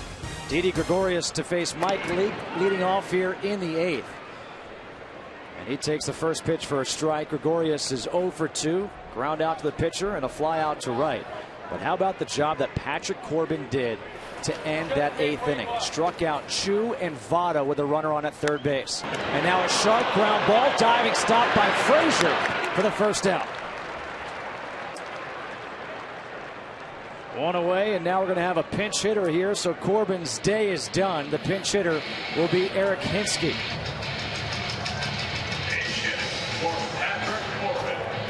It seems like any team Eric Hinsky is on, that team is going to the postseason.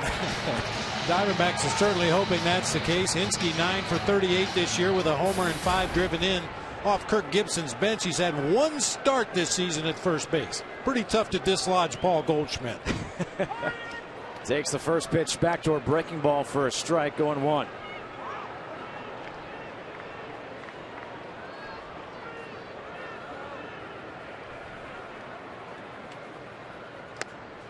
That slider or cutter misses inside. 1 ball and 1 strike.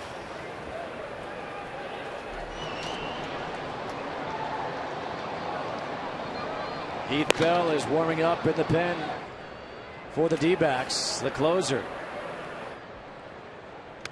1-1 misses inside. 2 balls and a strike here to the pinch hitter Eric Hinsky.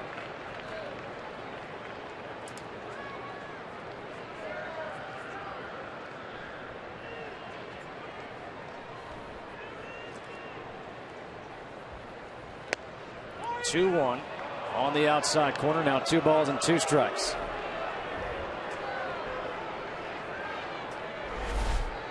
Change up down low that time. Hinske felt maybe a little bit too low. A lot of late movement on that pitch from Mike Leake.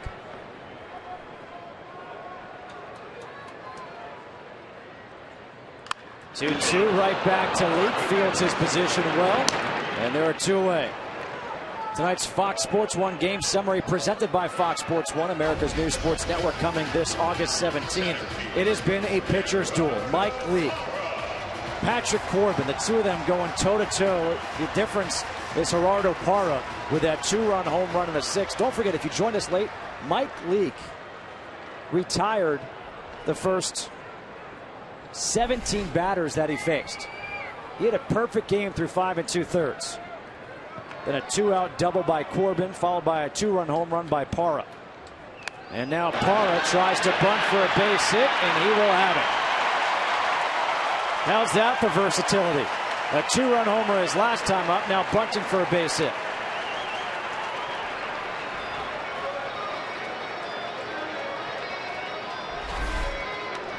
Perfectly executed. Saw Frazier playing back and off the line at third base. That's such a good bunt. He was able to watch it all the way down the first baseline.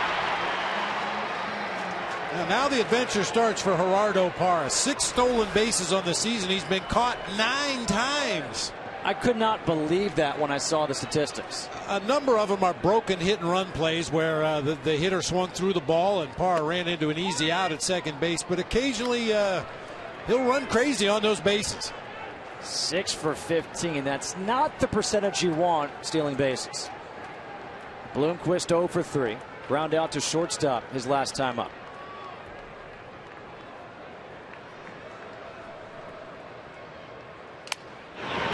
Broken bat up the middle. There's Phillips. Will step on the bag, and that'll do it here in the 8th. So we go to the 9th. Brandon Phillips, Jay Bruce, and Todd Frazier to face the closer, Heath Bell.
Here in Arizona, the Diamondbacks leading 2-1 over the Reds.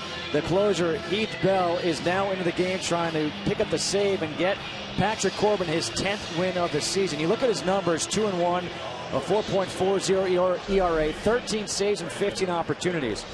But his last 4 games in 4 innings, he's allowed 5 runs. And Bob, you just told me 1 home run in his last 4 appearances. I mean, he had a stretch. Per appearance, yeah. 4 consecutive games giving up a home run.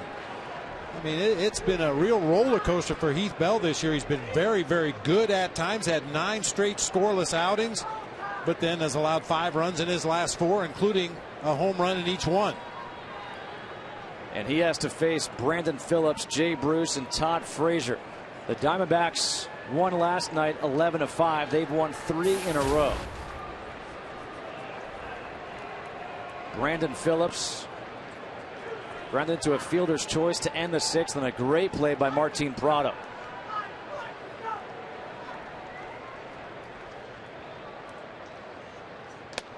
Phillips showed bunt, pulled it away, and the fastball was high and outside. Yeah, you'll see a fastball from Heath Bell in the mid-90s, occasionally 95, 96. Has a big power curveball that occasionally has trouble commanding, and if he becomes a one-pitch pitcher, that's when he can get in some trouble. Had great years with the San Diego Padres, signed that big contract with the Miami Marlins last year, got off to a rough start. Gets the strike call there, 1-1, as Phillips thought that was a bit inside and hot.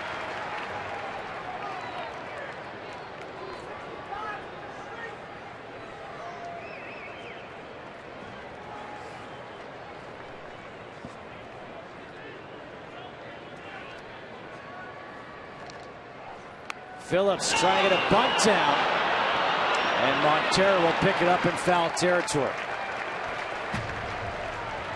Let me ask you a question. How do you feel about that? You got Brandon Phillips, who has 10 home runs on the year in a 1-run game. Do you want him bunting as your cleanup hitter? I'd like to get him on base. I don't care how he gets on base. He took a peek up and saw Martin Prado playing back there at third base. I think it's worth a shot.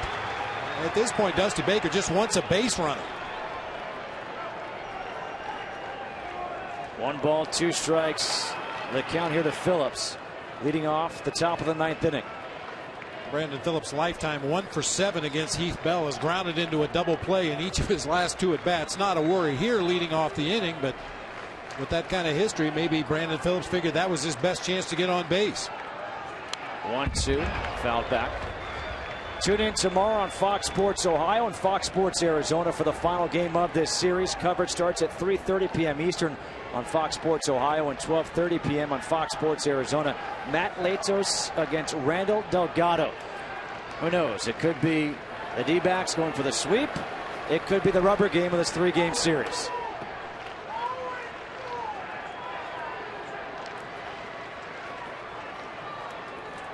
Another 1-2. Just missing, 2 balls and 2 strikes. They got a high strike call earlier in the at-bat. Miguel Montero kind of massaged that one back toward the inside corner a little bit. They don't get the call this time from Paul Schreiber.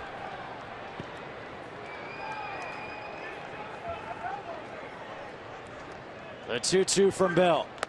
Up and in, now 3 balls and 2 strikes. And you can hear the crowd here already getting restless. Jay Bruce on deck, had that mammoth home run back in the 2nd.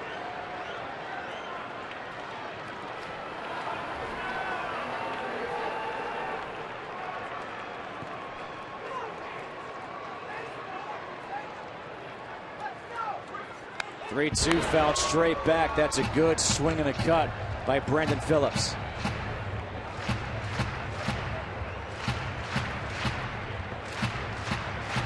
We talked about his success late in games this year. 24 go-ahead RBIs, 13 game-winning RBIs. Right now, they want a base runner. They wouldn't mind a game-tying RBI, though, either.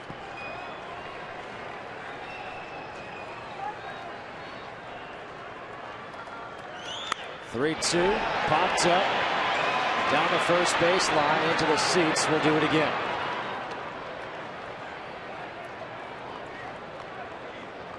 Why are the final 3 outs so difficult to get?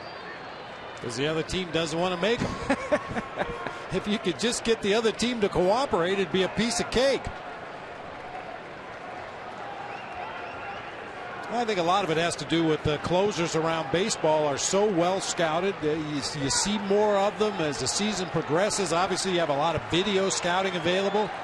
Another 3-2. Check swing. Did he go? He did not, says first base umpire Kerwin Danley. So a leadoff walk to Brandon Phillips. Brandon didn't stick around to wait and hear what the call was. Just dropped the bat there in the left-handed batter's box and headed on down the first base line. And you know what they say about those leadoff walks. They tend to come around to haunt you. Jay Bruce, 1 for 2, a home run, a walk, and a strikeout.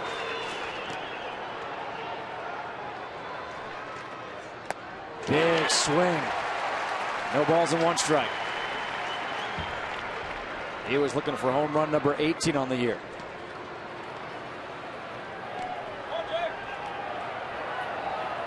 Mike Leake worked 8 great innings.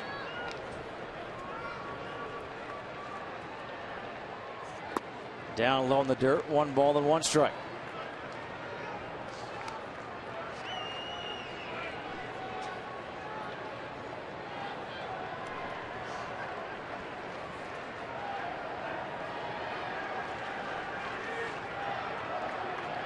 The Diamondbacks have 16 one-run wins on the year, the most in Major League Baseball.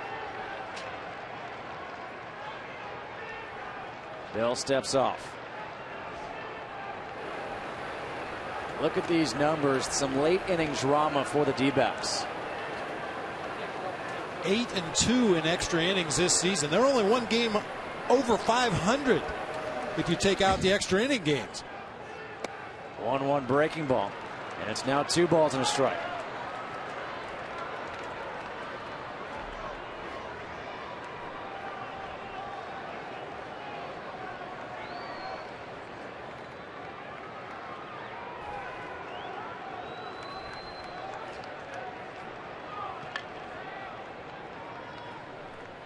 Two balls and 1 strike here to Bruce. Nobody out, top of the 9th.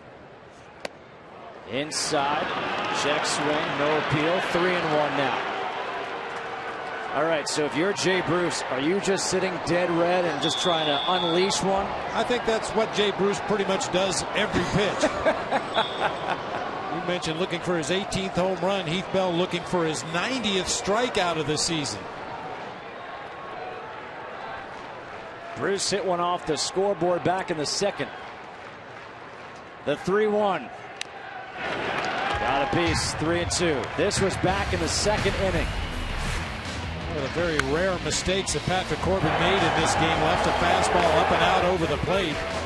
Bruce with tremendous coverage got out there, barreled it up and pulled it back just to the right of straightaway center. 3 balls, 2 strikes. Phillips on at first base after a leadoff walk.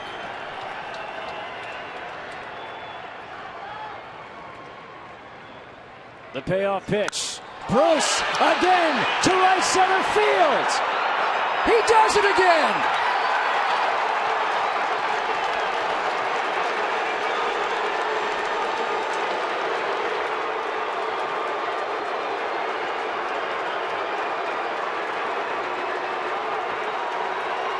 And there's that smile again for Jay Bruce. 5th consecutive game for Heath Bell giving up a home run. He blows a save, and Patrick Corbin will have to wait another 5 days before he can try to get his 10th win. I mentioned when Heath Bell cannot command that curveball, he becomes so one-dimensional. A straight fastball in the low to mid-90s. Big league hitters can turn that around if they don't have to worry about any kind of off-speed pitch. Jay Bruce once again flexing his muscles way out of here. And here comes Kirk Gibson.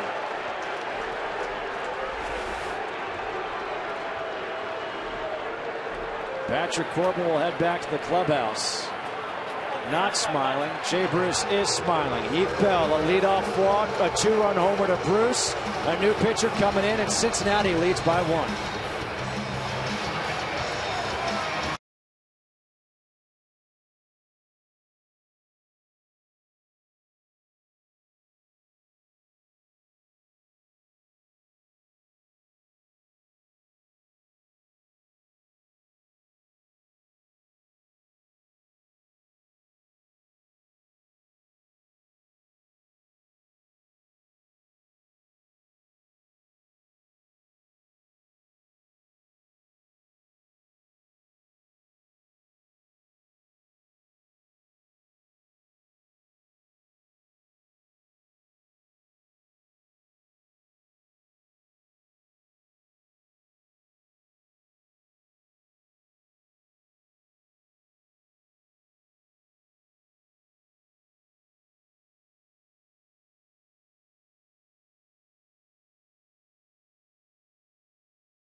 Baseball Night in America is presented by Ace Hardware. Brad Ziegler now into the game for the D-backs as a new pitcher replacing Heath Bell, and he misses on the first pitch to Todd Frazier. 1 ball and no strikes. Heath Bell just looking on right now. Outside 2-0. Ziegler on the season 3-1, a 2.1 ERA in 34 1/3 innings. 9 walks and 21 strikeouts. And I see Heath Bell and I see what he's done here for the D-backs and how he was an all-star closer with the San Diego Padres. It's now 3-0. And I think to what has transpired in Detroit with Jose Valverde, and the similarities are just eerie.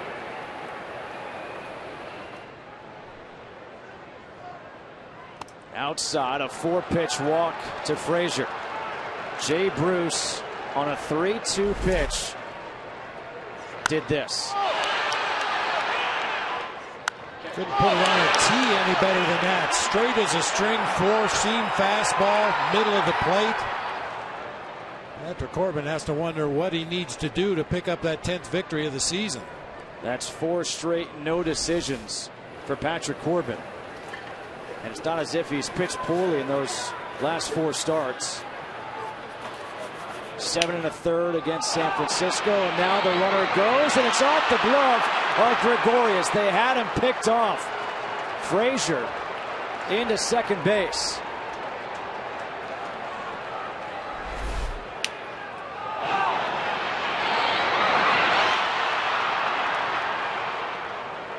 And Frazier just took off, assuming that the Diamondbacks were going to be so intent on Devin Mesoraco's bunt attempt. Frazier tried to sneak into second base. Ziegler saw it. Unfortunately for the Diamondbacks, Didi Gregorius just could not handle the throw that appeared to be there in time. It's going to go as an E6. Would have been a caught stealing. And now the bunt by Mesoraco is bunted foul. We saw Brad Ziegler warming up earlier for Kirk Gibson. He's the guy that normally comes into the ball game when there's traffic on the bases. This season he's given up 74 ground ball outs, only 7 fly ball outs. 10.5 ground balls for every fly ball. Mesoraco single back in the 7th, squaring around to bunt. Bunts it. Foul as Goldschmidt was charging in from first base. No sacrifice bunts on the season for Devin Mesoraco. Dusty will use his regular position players to put down a sacrifice bunt from time to time, but appears to be a new experience for Mesoraco. Frazier on at second.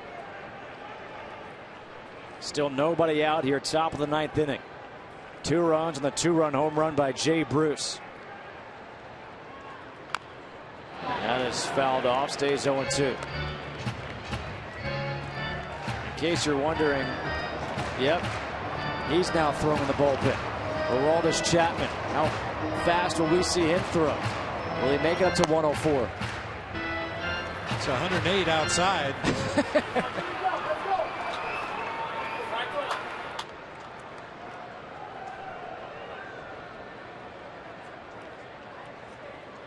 The 0-2. Half swing to third base. Prado checks the runner, throws to first for the first out. This July, baseball's greatest stars gather in the most exciting city in the world for the biggest event of the summer. Baseball's Midsummer Classic returns to New York with home field advantage for the World Series on the line. It's the 2013 Major League Baseball All-Star Game live from New York City Field, July 16th, only on Fox. One away now for Zach Cozart. 0 for 3. Ended the 7th with a 4-6-3 double play. Foul tip back to the screen, 0-1.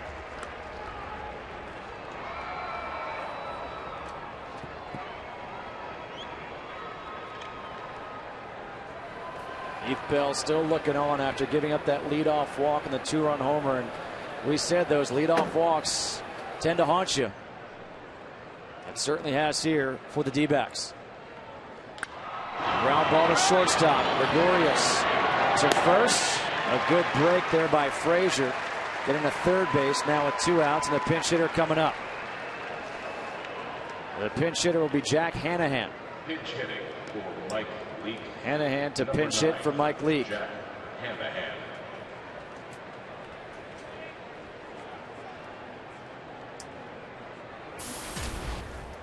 So what do you know? You're Mike Leake. You're perfect through 5 2/3. All of a sudden you go behind by 1 run. You throw 8 innings, and your team comes back and gets 2 in the 9th, and all of a sudden you're in line for the win. He's probably very grateful that Dusty allowed him to take that at bat in the top half of the 8th inning. We thought maybe they would use a pinch hitter in that particular situation, but the fact that he stayed in the game for 1 more inning has him on the line for a win now. And in case you're wondering, looking ahead to the bottom half of the 9th, the Diamondbacks have Paul Goldschmidt, Miguel Montero, and Cody Ross due up. So 3, 4, 5 in the bottom half of the 9th. The Reds in this inning had 4, 5, 6 due up. 1-0, pulled foul, 1 ball and 1 strike to Hanahan.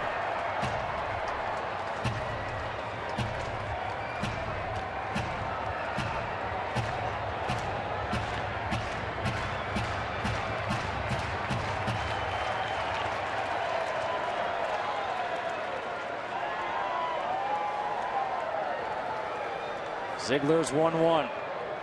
Missing outside. 2 balls and 1 strike with Frazier on at third base.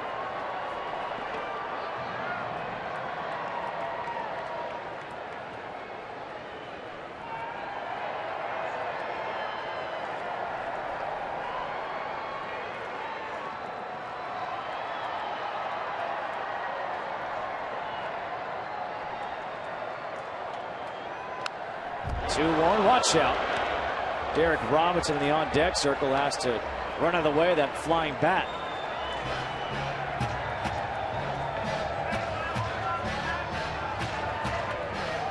So Aroldis Chapman's warming up. And he just put a hole in the wall. So if you're a hitter, that's going to make you feel really comfortable. Imagine that being your rib. Between Chapman throwing fastballs through the wall in the bullpen and Jay Bruce knocking down the batter's eye in center field, the Reds have some repair bills. 3-2 off the end of the bat to right field. Coming in to make the play is Ross, and that will do it here at the top of the 9th. But Aroldis Chapman will be coming in because Jay Bruce with a 2nd homer of the game, a 2-run shot. At the top of the inning, Cincinnati is now looking for the win.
run game of his career. His first this season, has accounted for all 3 runs in this one. Look at that. 8 home runs his last 9 games. His last, 7 hits have all been home runs. And now the missile, Aroldis Chapman, comes into the game to try to close it out. 3-2, a 1.97 ERA. We showed you he put a hole in the wall in the bullpen. He almost put a hole in the neck of his catcher on this. Oh, that is dangerous. Well, it's dangerous to turn your head. All the protection's in the front. He turned to his right, exposing his neck, taking that mask completely out of the equation there. So Paul Goldschmidt will lead things off here against Aroldis Chapman.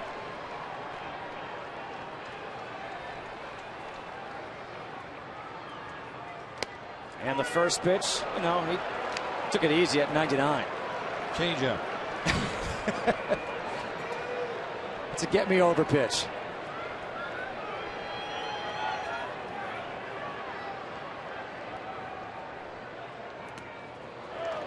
And the dirt at 88, 1 ball and 1 strike. 14 walks on the year in 32 innings for Chapman compared to 56 strikeouts.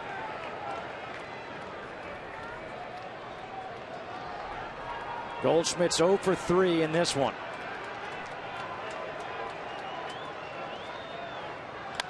Hard shot off the glove of Votto. And the leadoff runner is on here for Arizona.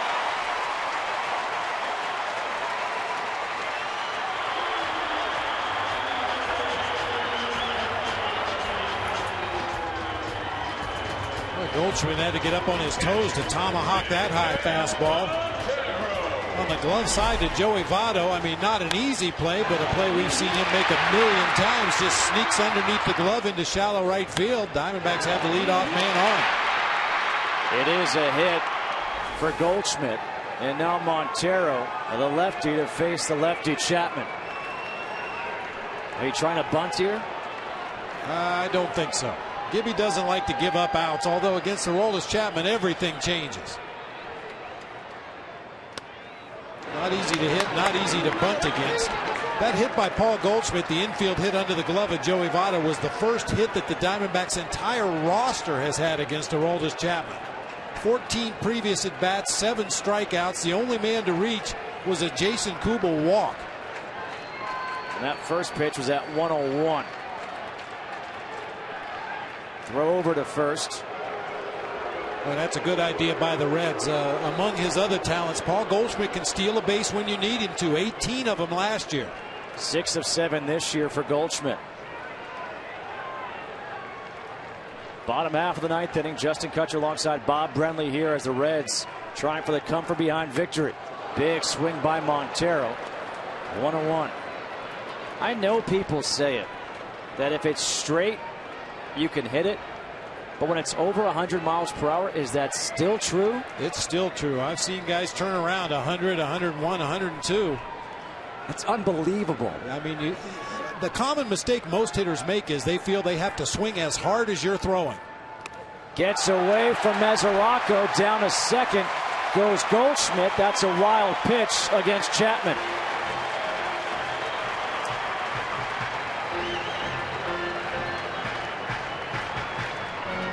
So 2 balls and a strike to Montero. Third wild pitch of the season for Chapman. Certainly understandable. Devin Mesoraco sets up on the outside corner, and you throw that pitch at 100 miles an hour on the other side of the plate. It's pretty tough to recover and get a glove on that ball.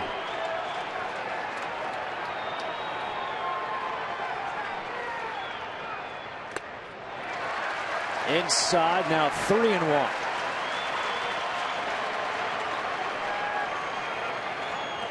Cody Ross is on deck. The tying run at second base here for the D-backs.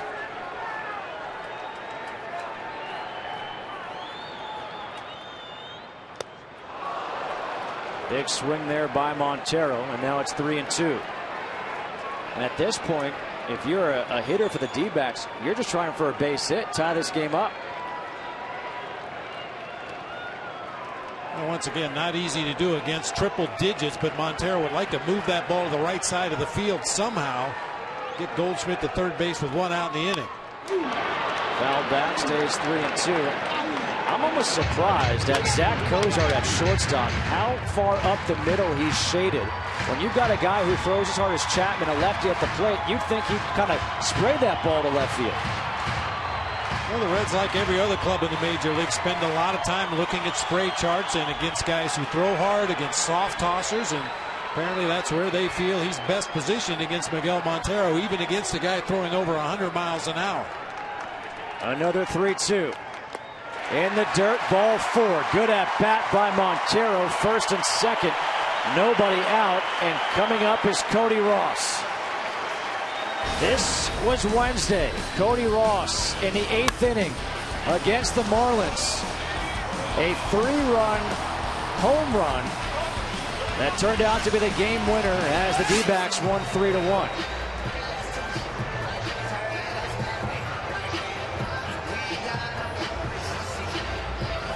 Cody's been having some issues with his contact lenses, as you can imagine, in the dry air down here in the Sonoran Desert. He's had a hard time finding the right mix of contacts and eye drops. Finally thinks he has the right combination, has been seeing much better lately. Well, the corners are in, anticipating a bunt here by Ross. He doesn't bunt, and the fastball is high and outside, and now Mesoraco goes out to speak with Chapman. And here comes Dusty Baker. And nobody warming in the Reds bullpen. This is going to be a motivational speech by their skipper, Dusty Baker. The entire infield will come in for this meeting. Aroldis Chapman has not allowed a run in his last 13 innings. The last time he gave up a run was 2 runs on May 19th at Philadelphia.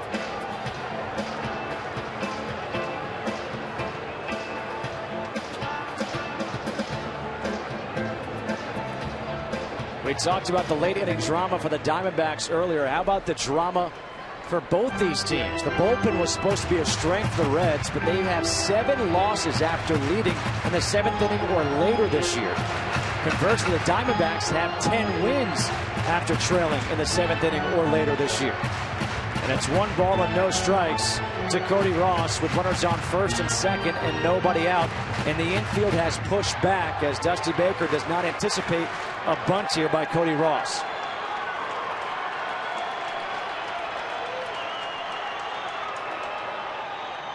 High and outside, 2-0. So at this point, you just taking a strike?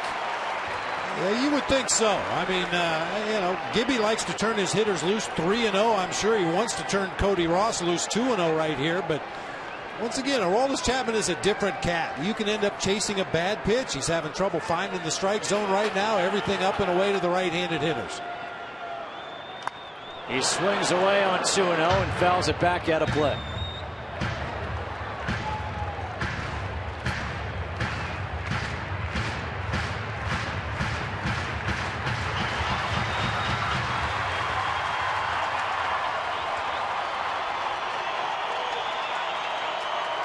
Bottom of the 9th inning. Reds lead 3-2. First and second, nobody out. 2 balls and 1 strike to Cody Ross, who doubled his last time up. 2-1. Popped up. Foul. That'll reach the seats as well.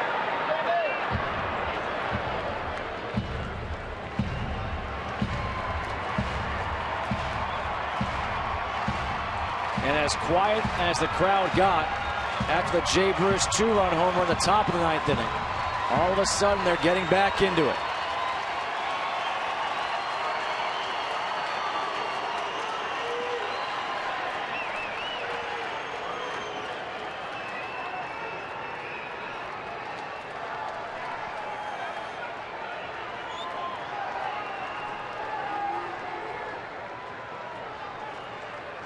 Chapman peering in for the sign.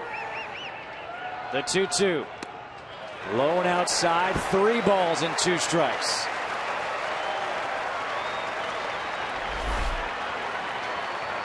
Chapman finally drives one down to the bottom of the strike zone, a little too low for Paul Schreiber. Guess he's upset with the call, but can't be upset with that location. He needs his closer to get that ball down in the zone. The payoff pitch. High and outside, ball 4. Bases are loaded. Well, we're going to take a look at that pitch sequence to Cody Ross right there. All fastballs, first of all. There's no trick there from Aroldis Chapman, but you'll see he misses badly up and away with the first 2, just trying to overthrow the ball. Comes right down the middle of the plate on that 2-0 pitch. Cody Ross fouled it away, as well as the next one. 2 very good pitches to hit. This is that borderline low and away pitch, and then the ball 4 is wildly high and away. Just overthrowing a little bit out there. It's hard to tell a guy not to overthrow when you're throwing 100 miles an hour. Bases are loaded. Goldschmidt at third, Montero at second, Ross at first, Jason Kubel at the plate. Infield is in. The fastball is inside for ball 1. Kubel was intentionally walked his last time up, but how about his numbers in June with runners in scoring position? 417, 5 for 12, 2 doubles, 7 RBIs. The 1-0. Line drive back up the middle. Rounding second is Montero. The Diamondbacks will walk off for the win.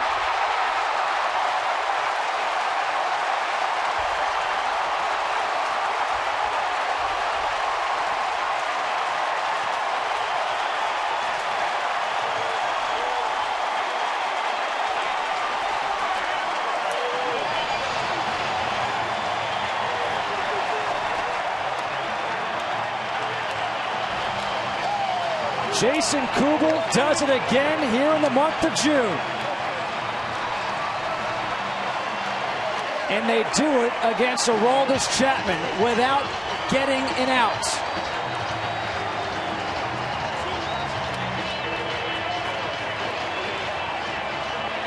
Yeah, it's almost becoming second nature for this Diamondbacks ball club. You start to come back early in the season, you think you're never out of a ball game. Jason Kubel hangs in there against the hardest throwing lefty in the game. Barrels that ball up the center field. Goldschmidt scores easily. Miguel Montero motoring in with the winning run. Amazing.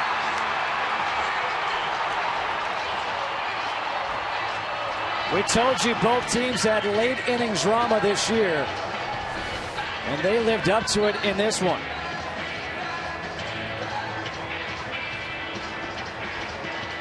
Four to 3.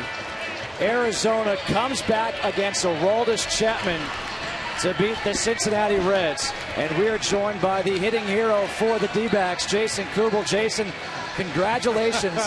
What's your approach going up there? Bases loaded, nobody out against Chapman. Hopefully get a ball over the plate and put it in play. And it worked out. Well, you had a 4-hit night last night. Jason came through with the biggest hit in the ball game tonight. You feel like you're getting closer to where you want to be? I think so. It's I'm feeling a lot better and starting to see some results. So that's fun. It's fun to get it going. What's the mindset after Heath Bell gives up that 2-run home run in the top of the inning, and knowing you guys have to face Chapman? What's going on in the dugout? What are you guys saying? We got another chance to get out here and get the win. And put together 4 good at-bats there and pulled it off. Well, you did, and you got the big hit. Congratulations. Go celebrate with your teammates inside. I will. Thank you. The Burger King play of the game, brought to you by Burger King, where taste is king. Can you guess what it's going to be? Just a nice quick swing by Jason Kubel. Didn't try to overpower the ball, just wanted to get the bat into the hitting zone as quickly as he possibly could, and that touches off the celebration here in the Valley. The 6th walk-off win in 2013 for the Arizona Diamondbacks. 4-3. We saw just about everything in this game. It was a lot of fun. For Bob Brentley, I'm Justin Kutcher saying so long. We'll send it back to the MLB Network studios for post-game coverage right after these messages with Greg